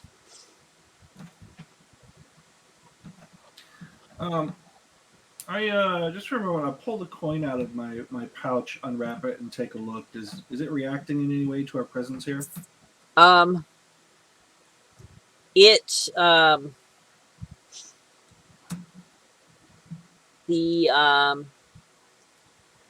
it doesn't seem to be reacting, but you can definitely tell that it does still have some of its magic. All right. The magic has not faded yet. Okay. I'll just wrap it up, put it back in. Okay. Shall I go first? So what are we supposed to be doing with this coin again? We need to take it into the Abbey, summon the ancestor, the elven ancestor, who's been haunting the place for, I think, either 1,000 years or 1,000 generations, and defeat them. And then I think the coin will either lose its power, or there may be an altar or something we put it on. We'll figure it out when we get up there. Did they give us instructions for this ritual? Kill the bad guy. Yeah, the ritual seems pretty cut and forward, and I literally mean cut forward. Yep. The It's your standard slay the bad guy type of deal, you know. Yeah, the way it came across when she described what you had to do is this coin. Go ahead and make a history check on the coin, if you would. Nope. Okay. I don't know anything about it. Does anybody else want to? Okay. So everybody who rolls a 16 or higher can identify the coin as actually it's a badge of military rank. From the southern, from an empire of humans that live to the south, across the river, in Lunaria, across the channel in Lunaria. It's an ancient empire that no longer exists. But with that 23, you remember that the elves and the humans were at war with each other for a while, and they really did not like each other. So you're probably assuming that simply carrying a badge of the enemy into the sacred abbey will coax the guardian spirit out into the open. Okay, that makes a little bit more sense now. So do you yeah, fill us in on this? sounds like we better be ready as soon as we walk in into this abbey. Because if I remember right, this is a badge of rank of their enemy. So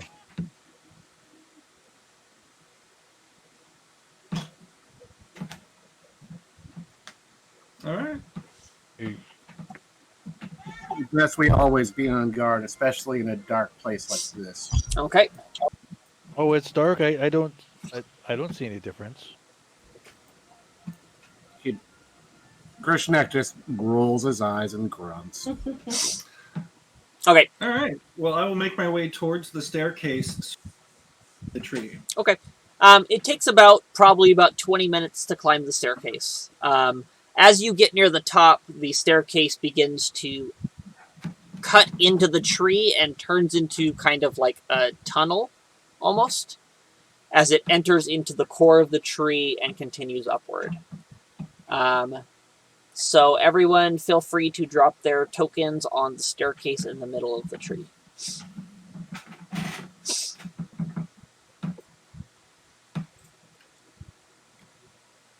The middle of the tree? Yep, right there. Okay. So after you guys crest the top of the stairs, you reach this level of the tree, and you see that there has been pathways carved in the tops of these huge, thick branches, and there's doorways and buildings constructed, literally spanning the huge, thick branches.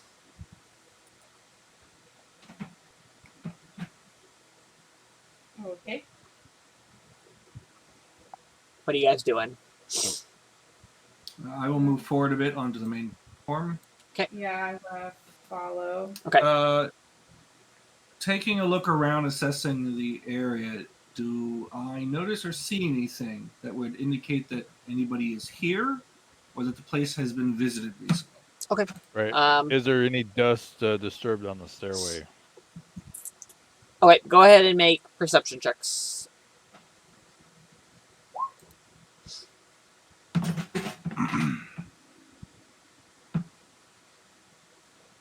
Okay. Everybody who rolls over a 15 sees that once you get higher up into the tunnelway of the stairs, the dust begins to collect. There's cobwebs strewing across the passage that you actually have to knock out of the way. Okay. No one has passed in here in physical form in a while. Once you reach the top, it's dead quiet. There's no sounds of birds, no sounds of life. Taking the coin back out of the pouch, and I turn to Icarus? Icarus?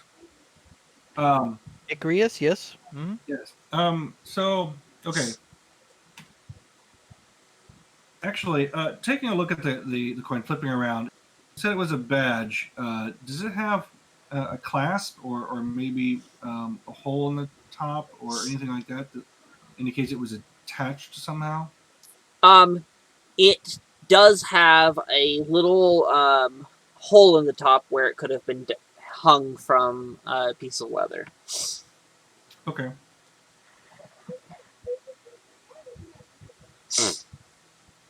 You know, actually, I'm just going to. I will put it in my left hand, the one with my shield is on, just sort of holding it between the fingers. Okay. And I will have my ready. Which way should we go? Left or right?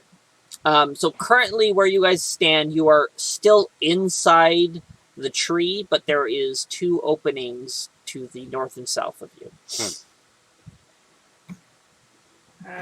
Let's go south. Yeah. Yeah, let's do that. Let's do the clockwork mechanism and just head down and start moving our way left. All right. Are you sure you don't want me to hold that? I can hold it without touching it. Do you want the ghosts coming after you? They won't be coming after me. They'll be coming after my mage hand. Oh, that is a good point. Do you want to hold it in the mage hand? That might be better in case they jump out. Okay, Is it's your the mage mage hand. hand a cantrip? It is. Okay, so for 1 minute, you can hold it and you have to Alright. recast it again.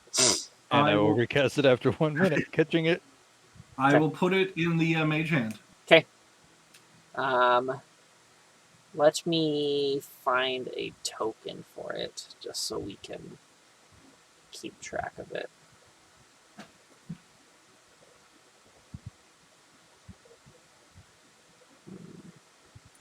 We'll just do this. A pin. Okay. Do you have access to move it? I do not. Okay. I may be able to drop another pin. Does it let you drop a pin that you can move? Yep, Oh. I can move that one. Cool. Okay. So I'll let you control that. Okay. So what is this large chamber we've come across Okay. here? As you enter in, the chamber has actually been cleared of everything. There's nothing left inside, other than like debris and like leaves and stuff like that from seasons past. But it appears to be some kind of maybe like a gathering hall of some sort. But yeah, it's pretty abandoned.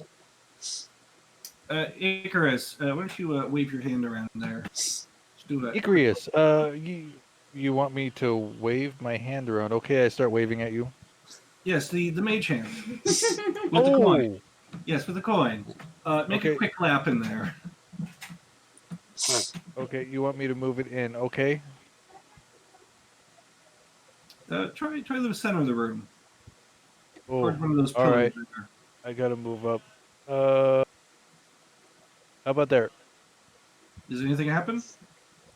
Everybody make perception checks.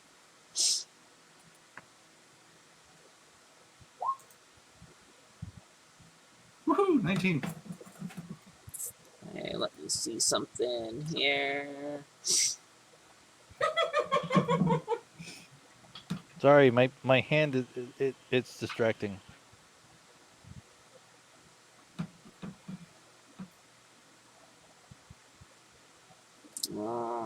Where are you? Where?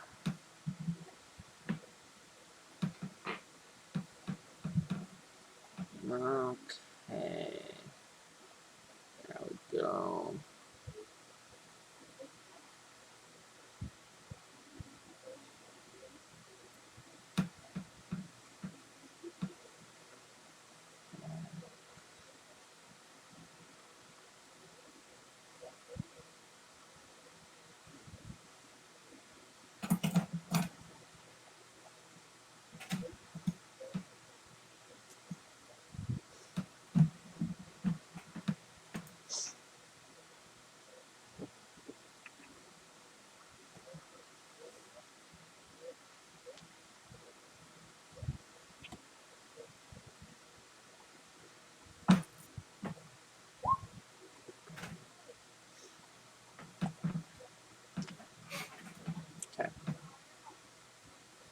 Okay. So, as you guys are all looking into this room, moving the coin around, you all of a sudden, actually, it would only be Valentina. Uh-oh. You feel a chill pull over you, and which causes you to glance back. I turn around, weapon ready. And On your toes, fellas. right behind,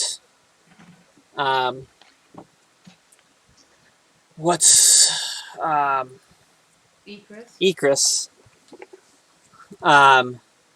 there is a ghostly elven figure. Oh, goodness. So spooky. What does the figure appear to be doing at the moment?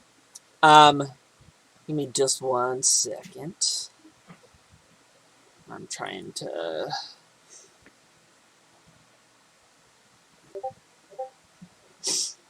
Okay.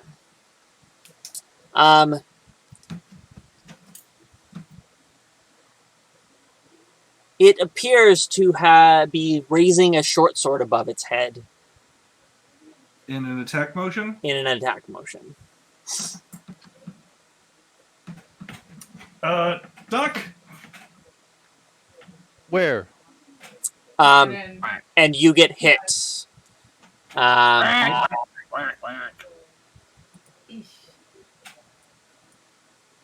Or let's see if you get hit.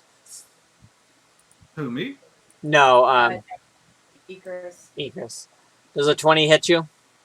Oh, absolutely it does. Okay. So that's 6 points of piercing damage. Oh, what the hell? And you were surprised, so you take 13 points more damage. Because you did not see it. Yeah, no, I rolled a 1. Yes. Yeah. Which I think was hilarious because you were the one that was going to attack. Okay. It's not a concentration. Okay, cool. Nope. I was wondering if Mage Hand was concentration. Cool. Okay, let's roll initiative, guys.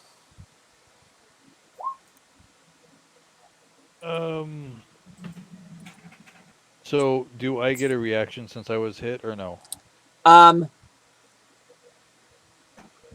What is your reaction?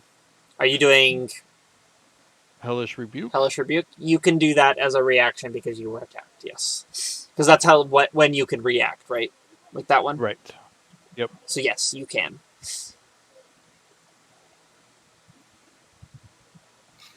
Hey, Courtney, looking at your character art, I feel like your wizard is going, aliens.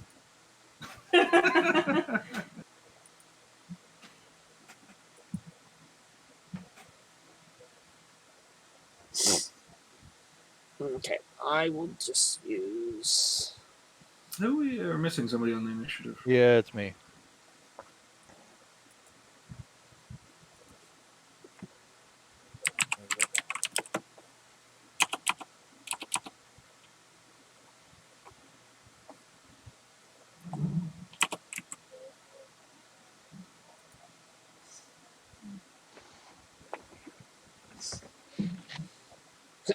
Okay, this will work for what I need.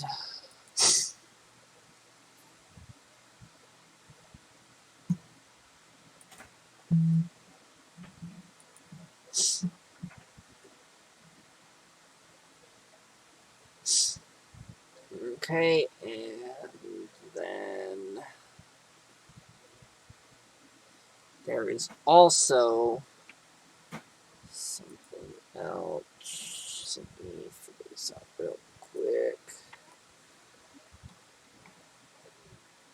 There we go.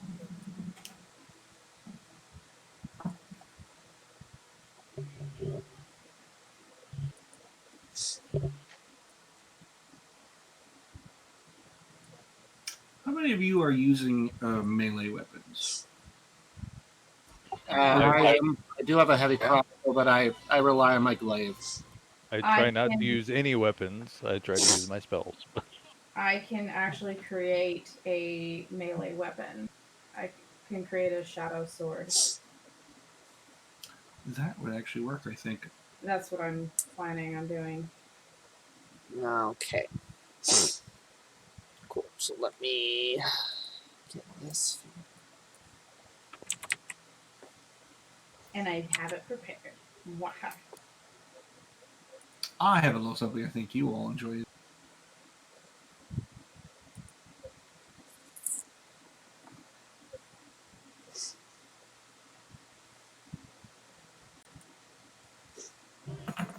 Yeah, I haven't played this character much, but I'm really liking buffer.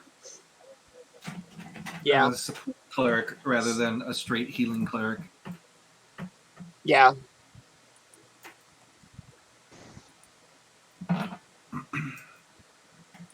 Okay, everyone in the initiative? Yep.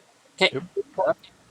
Okay, so we are starting with... So did it make it save or no? Oh, what is the save it needs to make? 16 dexterity. 16 dexterity. Okay, let me... Sorry. Unfortunately, the creature I'm using is not in D&D Beyond, so I have to... Manually roll. Yeah, I have to figure out... I found a stat block that's close. I just have to modify it a little bit.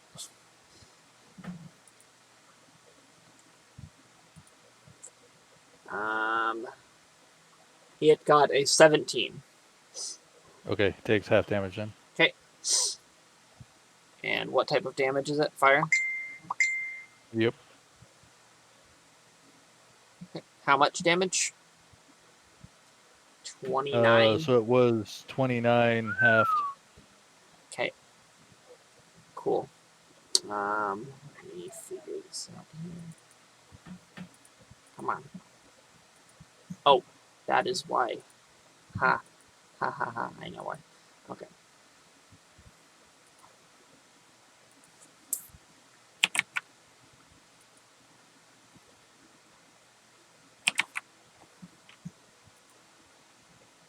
Okay, so...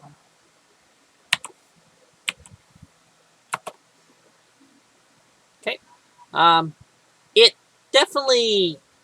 It takes the damage, but it doesn't hit as hard as you think it should. It kind of like does a... It kind of like floats through it, but you definitely see it react to it. Okay. Let me figure this out real quick. Sorry, I'm doing one more thing real quick, and then I'll be ready to go.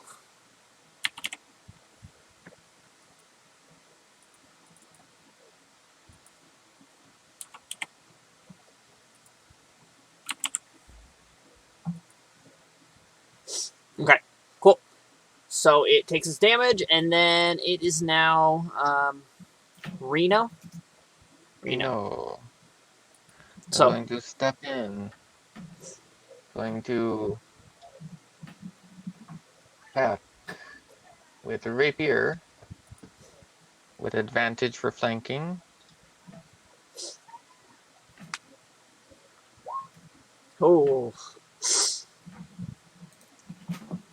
that is a good hit. Yeah. 24 And then- points.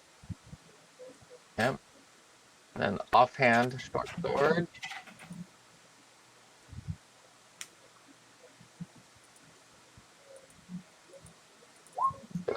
Does not do the sneak.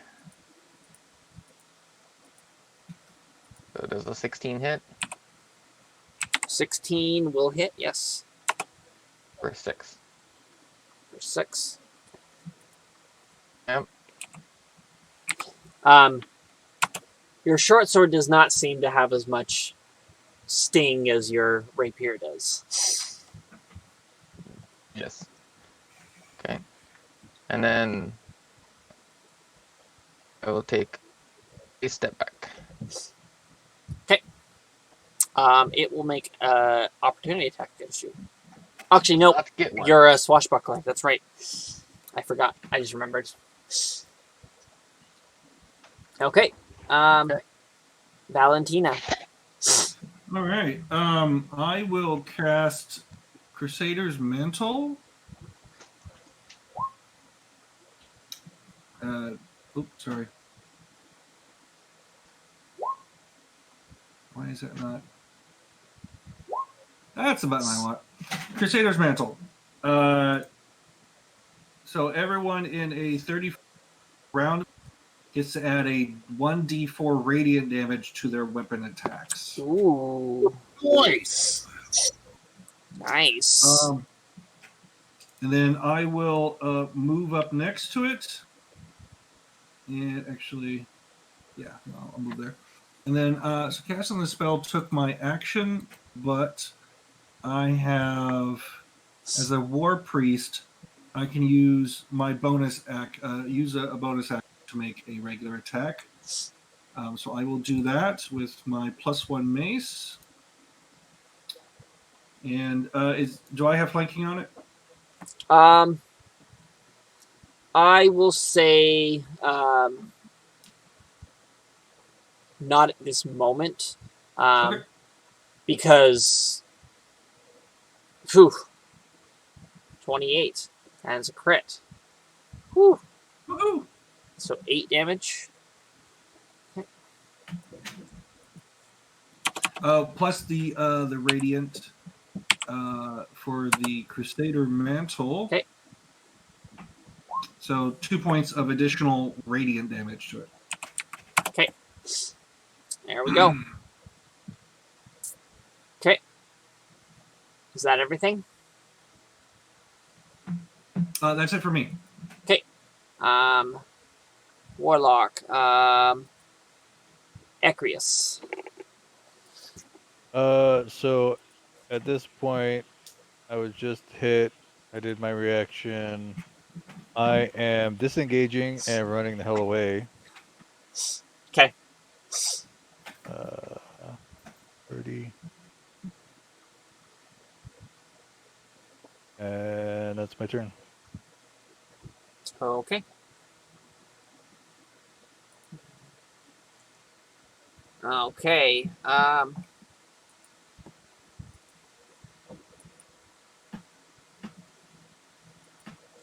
On this turn, a new target appears coming down the hallway. A ghostly figure. I think it's control. No, shift. Does that do it?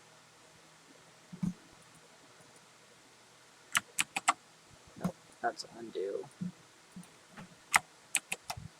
There we go. There you go. You guys can see it now. And here, let me show you what the main ghost looks like. There we go. Yeah, I just remembered how to do something.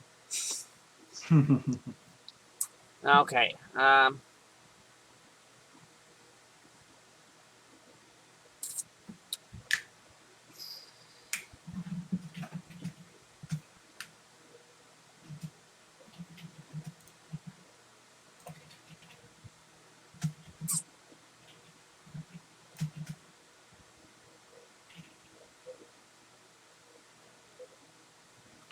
Okay, so I need.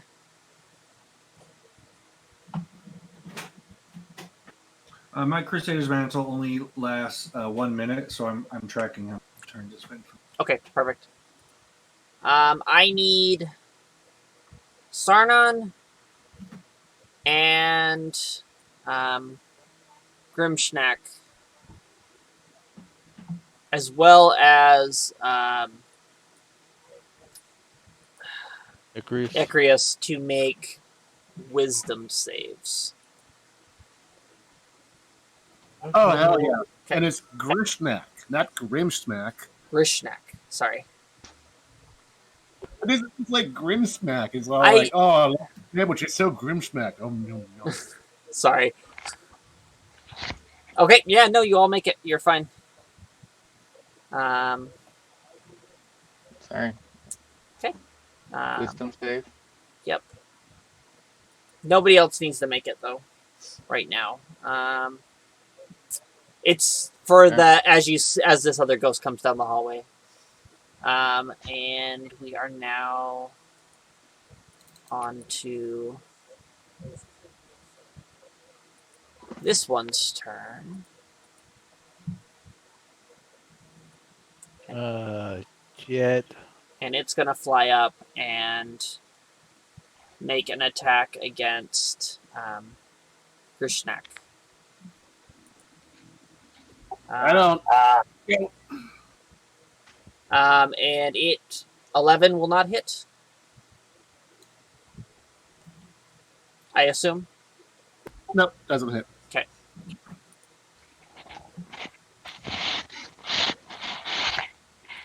Okay.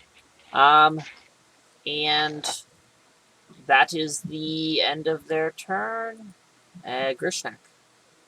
Okay, I'm going to pivot up 5 feet so that I'm not so open between the two of these and attack this one. Okay. And my blade is magical. Perfect. And he should have advantage because, right, we're flanking? Yes. And don't forget, if you're using a weapon, a regular weapon, you're getting an additional 1d4 radiant damage. Yep.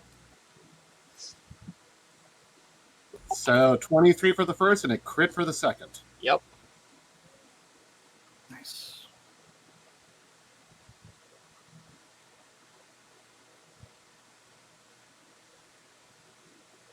All right.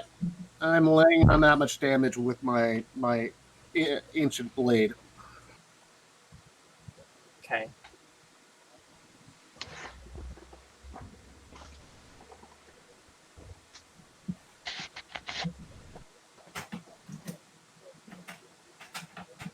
Okay.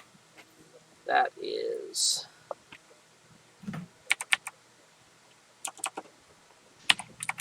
Weapon.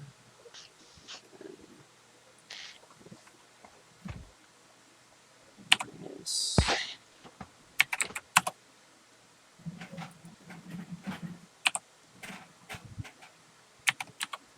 Okay.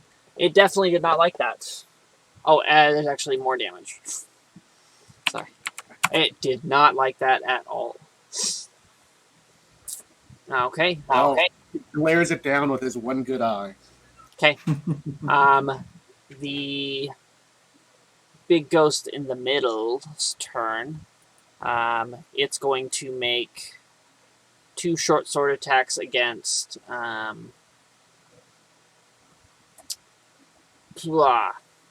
Valentina, because you hit it already. A 23 and then a 17. The 23 will hit. Okay, let me confirm if it does anything. Okay, so 5. The 17 does not. The 17 does not. Okay. I have an 18 AC. Cool. Perfect. So 5 points of piercing damage. Okay. Okay. And I'm wearing heavy armor, so that reduced by 3, so I take 2. Okay. And then Sarnon. Oh, quick question. Was that a magical weapon they hit me with? No, not necessarily. It's technically incorporeal, but it's a regular attack. Okay. So. No worries. Okay, here's a question for the DM. If I cast Hold Person, is that gonna work on a ghost? Is it a person? It's a humanoid. Let's see.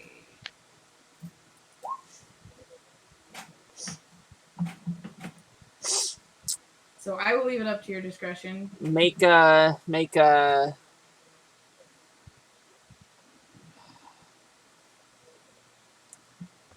You being a wizard and studying the spell will know that it will not work on an undead unless it's classified as a humanoid. So you assume that it will not work. Okay. So in that case, I'm going to... Where'd it go? I'm going to cast Shadow Blade. Okay. You need to make an attack with it. Yep. And I'm going to attack this person right in front of me. So roll. So I get... Yep, you need to roll a d20 to hit. But Yeah. 17. With advantage, so 17. Yep, that'll hit. So 2d8. Yes. Yep. Do you want to take that first roll you did? Okay, that works too. 6. And you're attacking the one between you and Grishnak? Yep. Oh, and then do I get does my blade become enchanted? Or, because Did you Valentina do the? spell? So it says deal extra damage when it hits with a weapon attack. It doesn't specify what the weapon is made out of, so I'll let DM make that call if your Shadow Blade counts.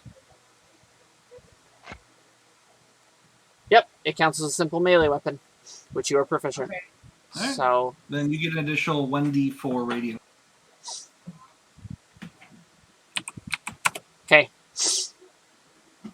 cool. Are you done?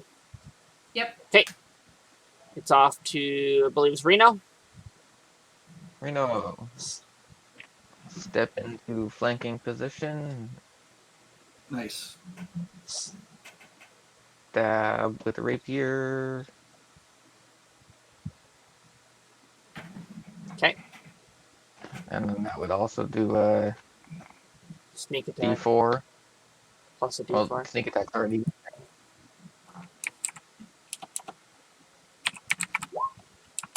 There's that extra d4. And then offhand short sword.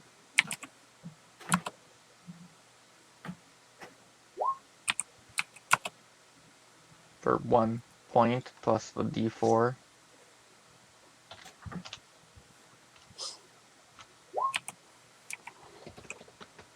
Okay. And then take a step back.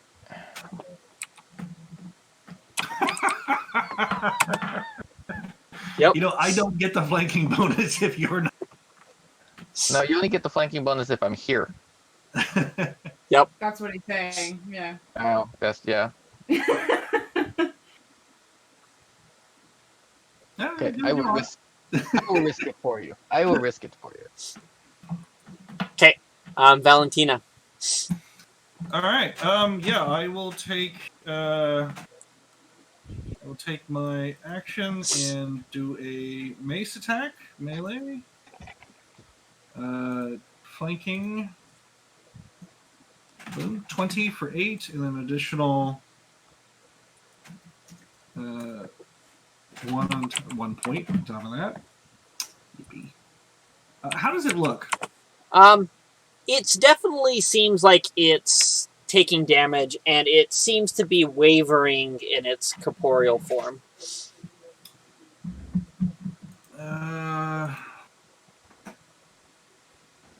How's the rest of the party looking so far?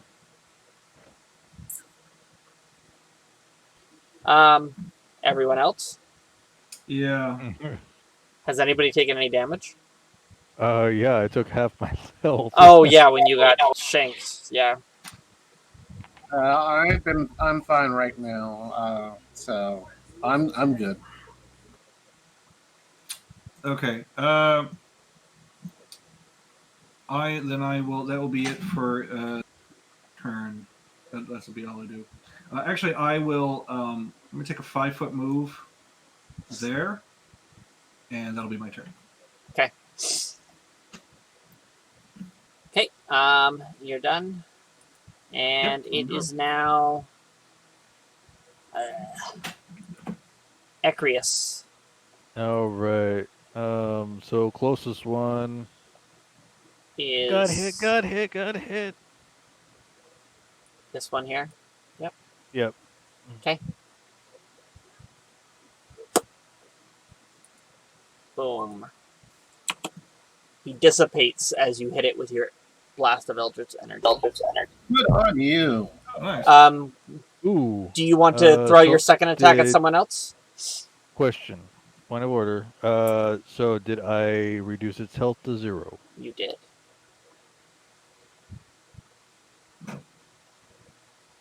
Yes. Why? Why? Because I get 10 temporary hit points. Oh, yes, you are that. Yeah, I forgot. I am that. That's why I needed to know. Yep, nope, you reduce it to 0. Okay. Perfect. Yeah, that's my turn. Okay. So that one has been removed. This one here is going to move forward and about here. And as it gets here, it's going to let out a wail. Oh crap! Oh Lord. I need everyone to make a DC 13 Constitution save. I think everyone. Give me just a second. Let me make sure everyone. Oh dear. Yep, Oh boy. everyone. I've been rolling really good on my saving throws, so I'm feeling good about that. Sorry, Sarna. Nope. Okay, so Sarnan and Ecrius, you were at 0 hit points. Ooh. Even with my temp? Yep, you dropped to 0 hit points. Can I Alright. use my inspiration? On a success, everyone else who did not drop to 0 hit points takes 10 psychic damage. Yikes. Alright, well, Sarnan just drops to the floor suddenly. Yeah, I think people should be able to use their inspiration point to roll one more saving throw die. If you would like to do that, Yes, please. How much psychic damage? 10. Nope. Nope. He drops to Okay, like full Ecrius, hardcore. you take 10 points of psychic damage instead. Okay. So my temporary hit points are gone, but I am still at 19. Yep. Okay, Sarnan, you are on the ground. You just crumple as you clap your hands to your ears as it lets out a wail. And slowly slides down the stairs like a slinky. Yep. Luckily, you weren't on the edge, or I would have make you roll to see if you roll off the tree. Oh, jeez. Yeah, he's just kind of like on the stairs right now, like. Just crumpled. Probably. Yep. Yeah. Okay. Okay. We got Grishnak. Okay, do another 5-foot step so I can open up this little area around him a little better. Okay.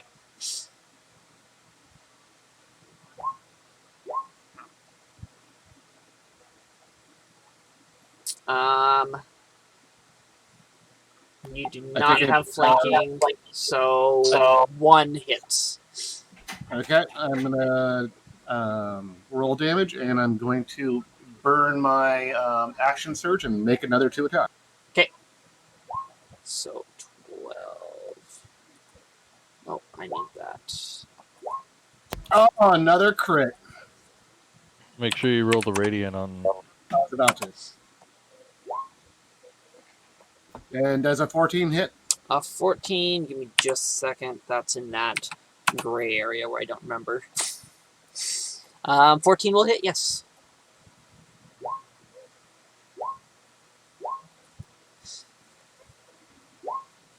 All right, I'm laying on that much damage.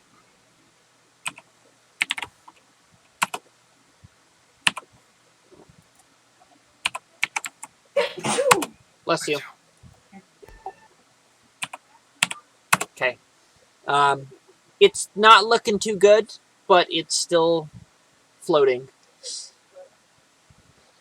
Okay, as long as I can keep its attention away from everyone else and keep it, wounded, that's what he does. Okay.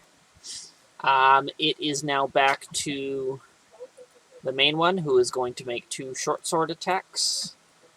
At 1 at each of you. 1 at Valentina, 1 at Reno. Okay. 8 to Valentina, Nope. 13 to Reno. Nope. Okay. Sarnan, make me a death saving throw.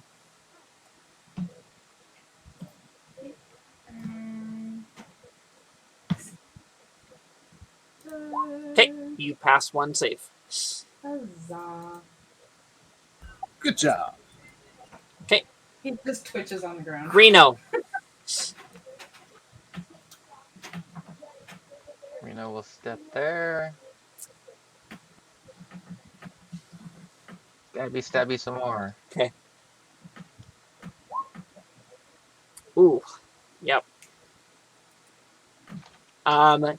You actually, as your sword goes through it, it lets out a hiss and it begins to dissipate.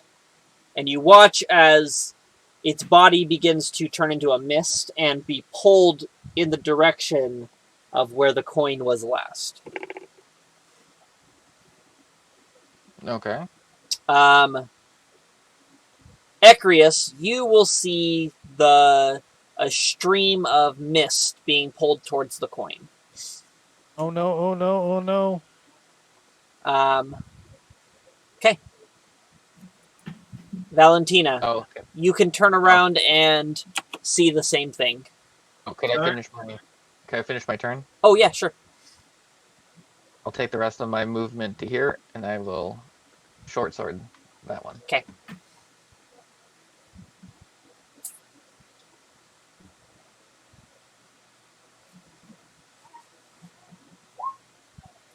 For 6 plus the die 4. Okay.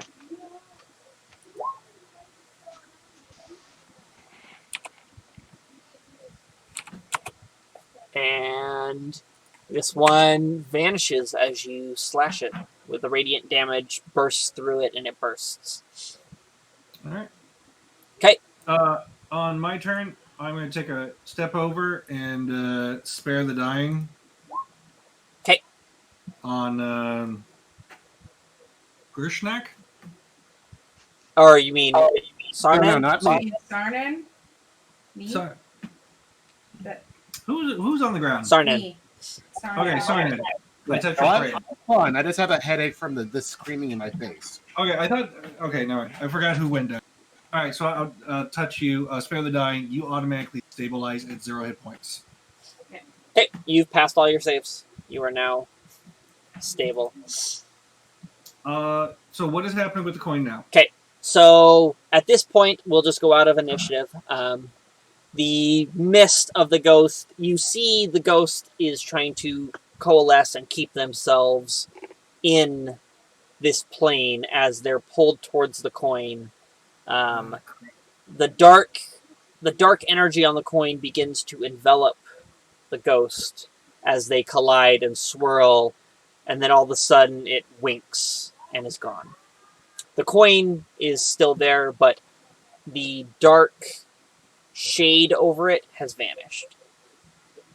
All right, before anything else happens, I cast Mass Healing Word.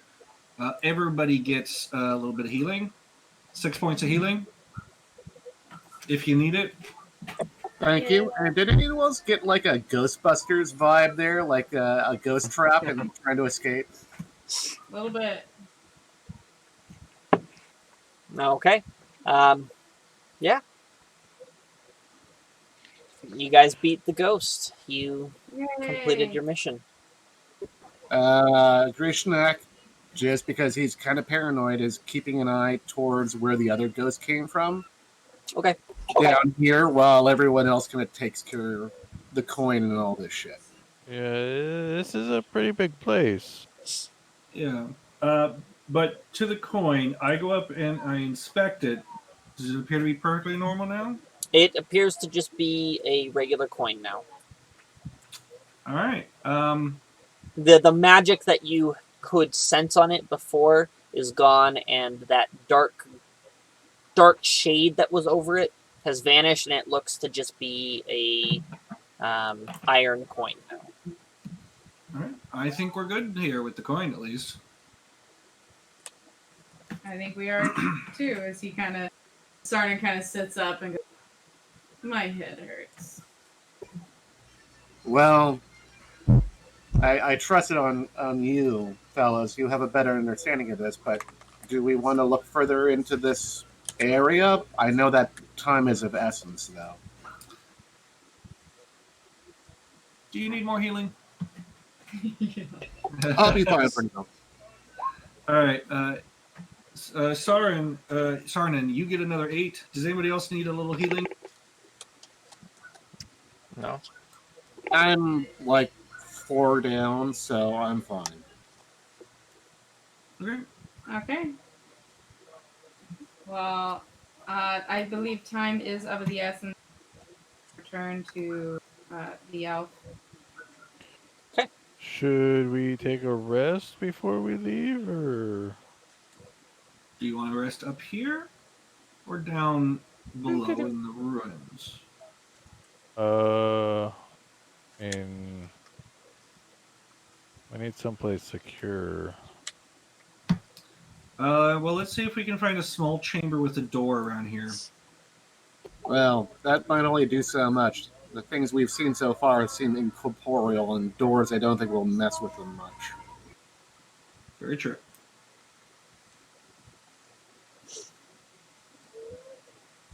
Okay.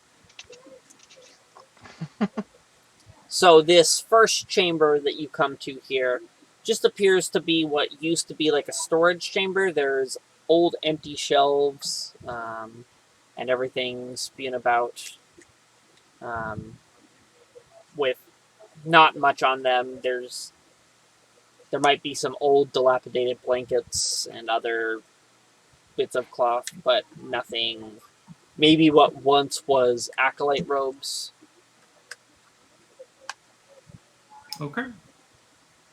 I'm going to take a look in the other chamber. This other chamber appears to have had an altar. This is where you believe the priest of the abbey would do sermons, probably. How does it feel in here? It feels similar to the rest of the temple, kind of eerie. It's aged and dated. It's been out of use and abandoned for a really long time. The fact that it's still standing and in the tree in one piece is kind of amazing. All right. I will just. You said there was an altar in here? There's just it's like a pedestal with maybe what was left of one. Yes, with the elven pantheon symbols etched into it. All right. I will walk up to that, lay my hand on it, and say a quick prayer to Coriander to bless this place. Okay. And that's it. Cool. Find a place to lay out our beds.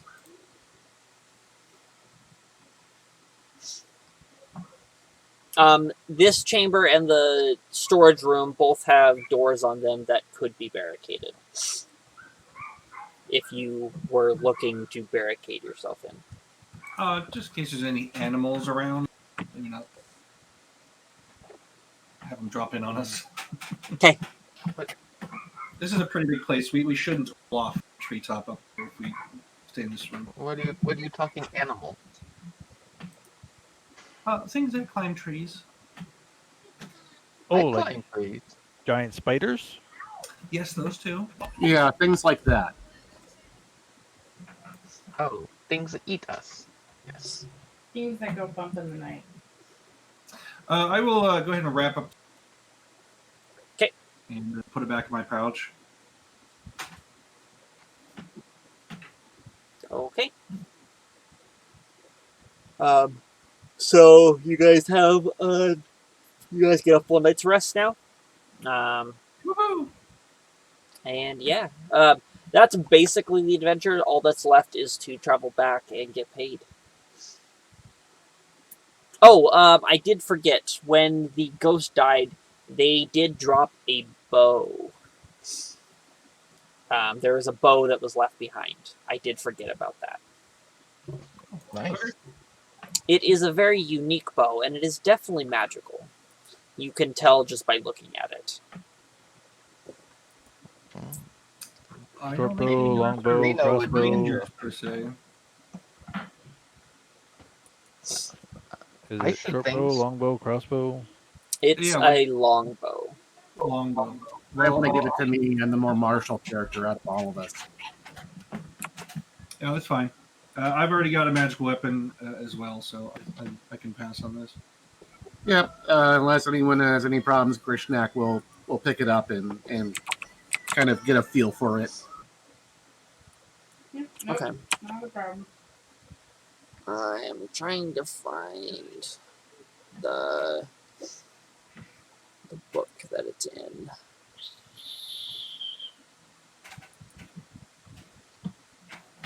What's the book? I'm just trying to find the item specifically.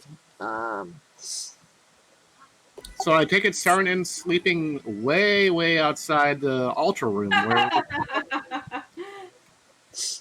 I guess it felt really comfortable after the shriek in your head. You're like, this is a nice, comfy, set of stairs. This is true. Okay, I'm going. Is it gonna let me? It's not gonna let me do it that way. He was fascinated with the architecture. He did not realize you guys had gone. Will that let me? Is that gonna let me do that? Nope, apparently not. I'll drop it for you guys in the general. Actually, no, I can do a thing here. I think. Maybe. Will it let me?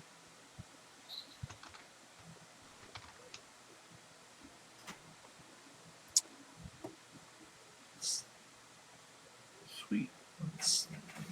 I learned how to add custom attacks to my character. Are you just going to attune to it? Striga? Or not Striga. That's okay. Grimshaw. That's how you know me. Well, we got a wizard here, so I will present it to the wizard to see if they can identify and figure out what it is before, going all in. Yeah. Okay. Do you know how to identify? Yes. Okay. Here, I'm trying to. That's how Iljarn does in the other game. Here, I'm gonna drop it. Ah, there we go. It's gonna drop now. So that's what the bow looks like. Ooh, it's snazzy. I like it.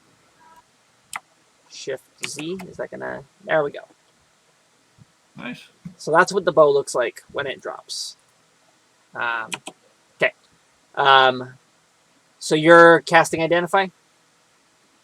Yeah. Okay. Yep. You have the Identify spell? I do.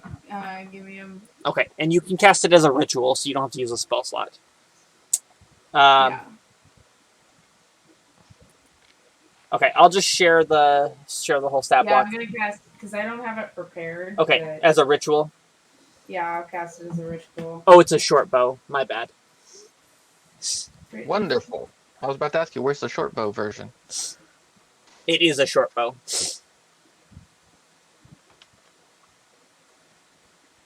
So, yes. Reno prefers a short bow. Nyla's bow.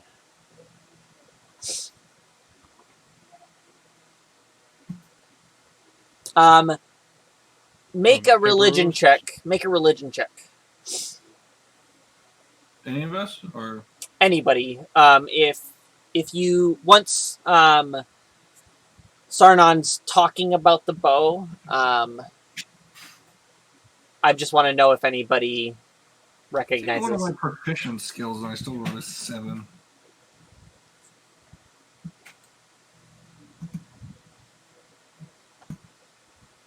Okay, so Sarnon, you know that Nylea is a deity of nature and the hunt. Okay. I probably should have known that. The hunt and I'm sorry, what was the other one? Nature, I believe. I believe it's nature. Nature and the hunt. Do I know anything more? Let me make sure. That's a pretty epic. Oh. It is a pretty epic bow. That is crazy. Yep. Is that from the Eberron? No, that's No, from that's from the new that Greek one. Theros. Yeah. Theros. Yeah, that's Yeah. right. From Magic the Gathering. Yep. That's cool. I need to read up God on of the a few of Hunt. these. Nylea is the wild, carefree god of the hunt. She claims dominion over the whole of natural world, particularly hunger and predation, the seasons, metamorphosis and rebirth, and the forest. Is her domain that she presides over. Mylea. Nylea. Okay. I repeat this to the group. Okay. I read a lot. What he said. So, so only people who play certain types of the uses the piety system. I was just reading about that. It's something new with the expansion. Basically, it's a way of tracking how well your god likes you. Yep. And they can apparently grant boons to you at certain levels. Mm-hmm. If you do things, if you've been basically you worship Nylea, and they grant you piety based on your actions, and the more piety you have, basically you become more and more of their champion. Basically, so being a follower of Nylea, this bow is incredibly better if you are her champion versus just using it. It's a good bow no matter what, but it's even better if you are a follower. Anyone here a I follower? would be happy to use it. Nylea? I don't know if Shantia exists in this world, but that's who I built my cleric. Yeah, no. My world has basically every deity. Okay. Some are more prominent, but they all can be worshipped. And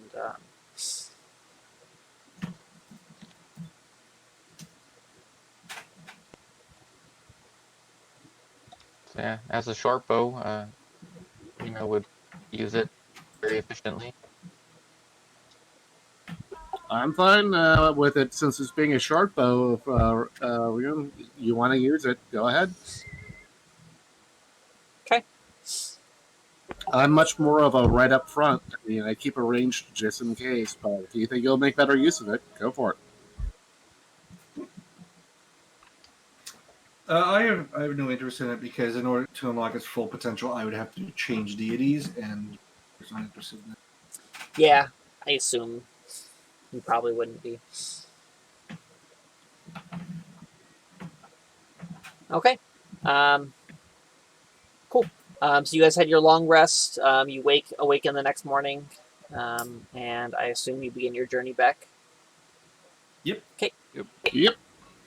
Let's just fast forward basically because it is getting a little late, and a few of us I know have work in the morning.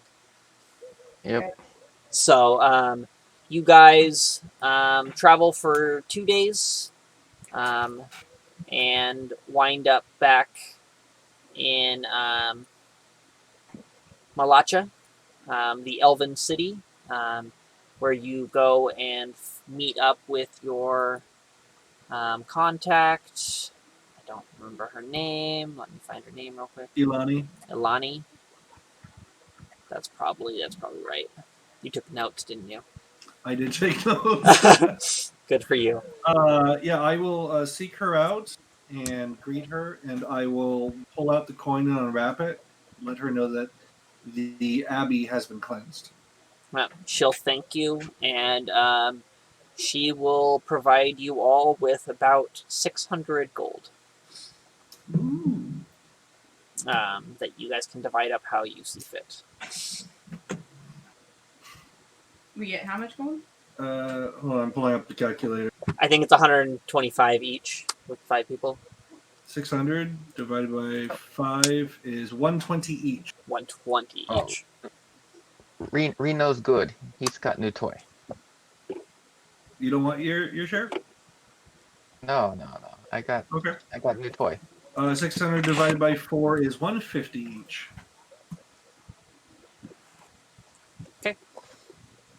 Cool. So what do you guys do after this? You guys go. I just kind of want to know what you guys are doing with your life after this. I mean, well, right after, I would imagine I'd want to head out to the to the big Church of Forkin. Yeah. Okay. I'm gonna go find a quiet spot under a tree and kind of just meditate, relax, and yeah. I will. Is there? Well, this is an elven, but is there a church to Shantia here? Shantia is deity of. Like goddess of life. She's a parallel deity to Sylvanas.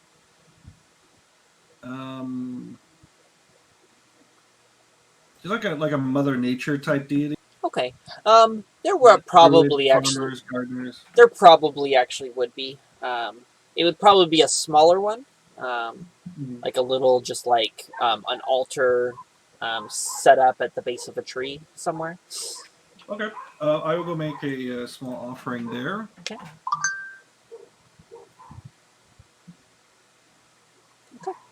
Sounds like a plan. I will leave.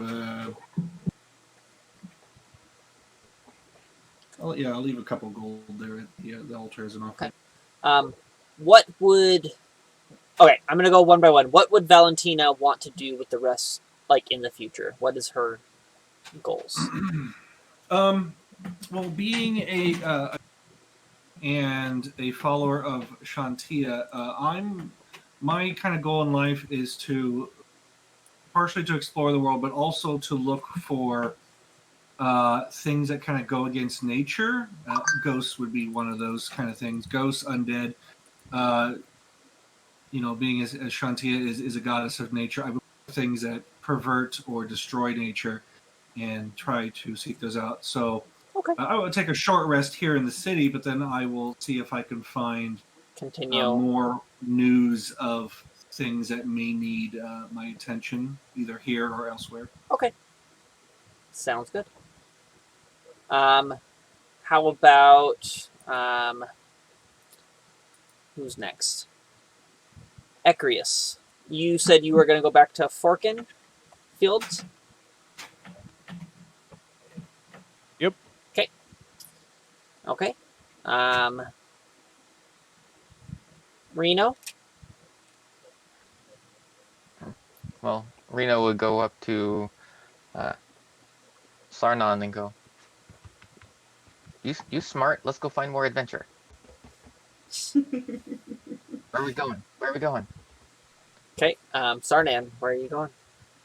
Sarnan looks down and goes, well, I suppose one more adventure won't hurt. And he grabs his books and he goes, and he looks down at the cat and he goes, shall we go north or south? I don't know. Which way? I feel like we should head north because we will be swimming if we head south.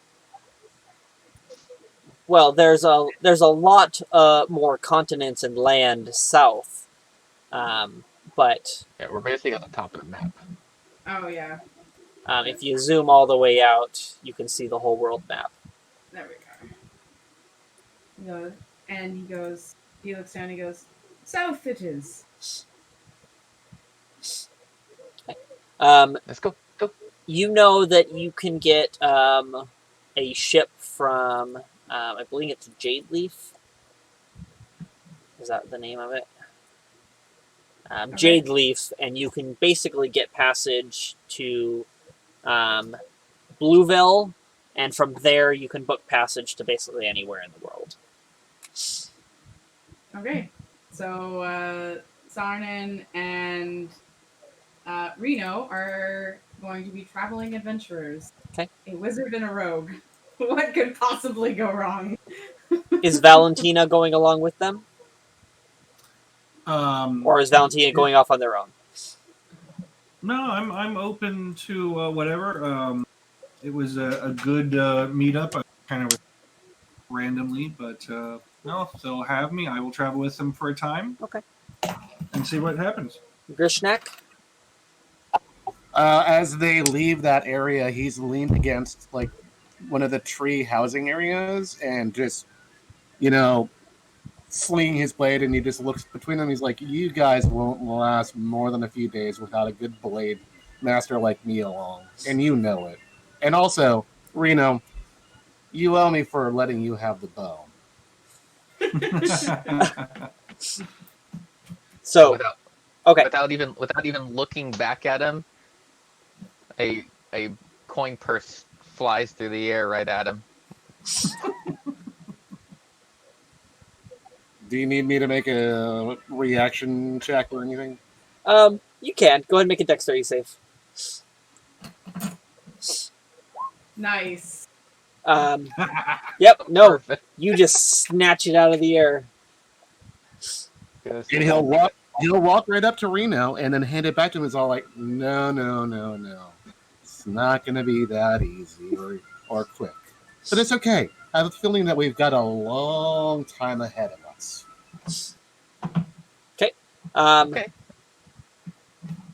Ecrius, are you going to part ways with them, or are you going to travel with them once you guys... Because you said you were heading back to Forkin Fields.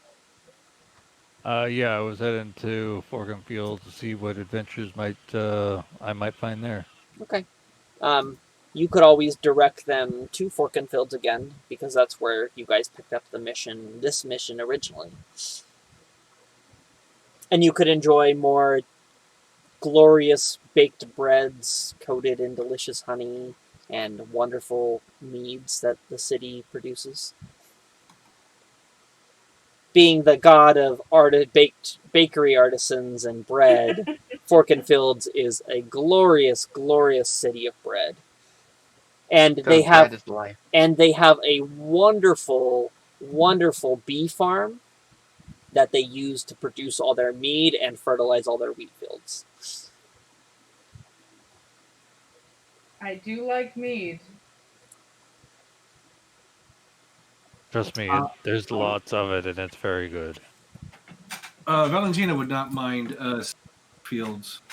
Like, well, I believe we're then in agreement. Shall we all head there for some fine mead and some wonderfully baked bread? I believe it seems that's in our future. Okay. So you guys will eventually get to Forkin Fields. I assume you guys just are curious about it because, like, the first time you went, you just stopped in real quick and you basically got this job, like, right off the bat because you were new faces, adventurers, and you didn't really get a chance to explore Forkin Fields originally. But you come across the church. You're just researching, maybe. Probably Sarnan just researching, and you come across the original holy text of the Church of Forkin, written by Olifant, and the name emblazoned on the front is the Forkin Truth. And as you read through it, it's the story of the gnome Forkin, who is the embodiment of their deity, of the deity in mortal form, who came to this valley, which was once known as Crow's Crossing, and in a matter of seconds, expelled a demon from a child who was being possessed by it, and smote the demon in like the snap of a finger. And this demon, folklore tells, had been terrorizing this village and town for generations. There was bedtime and horror stories that they would tell the children of this demon. And this gnome just came, and that was the founding of the Church of Forkin in this city.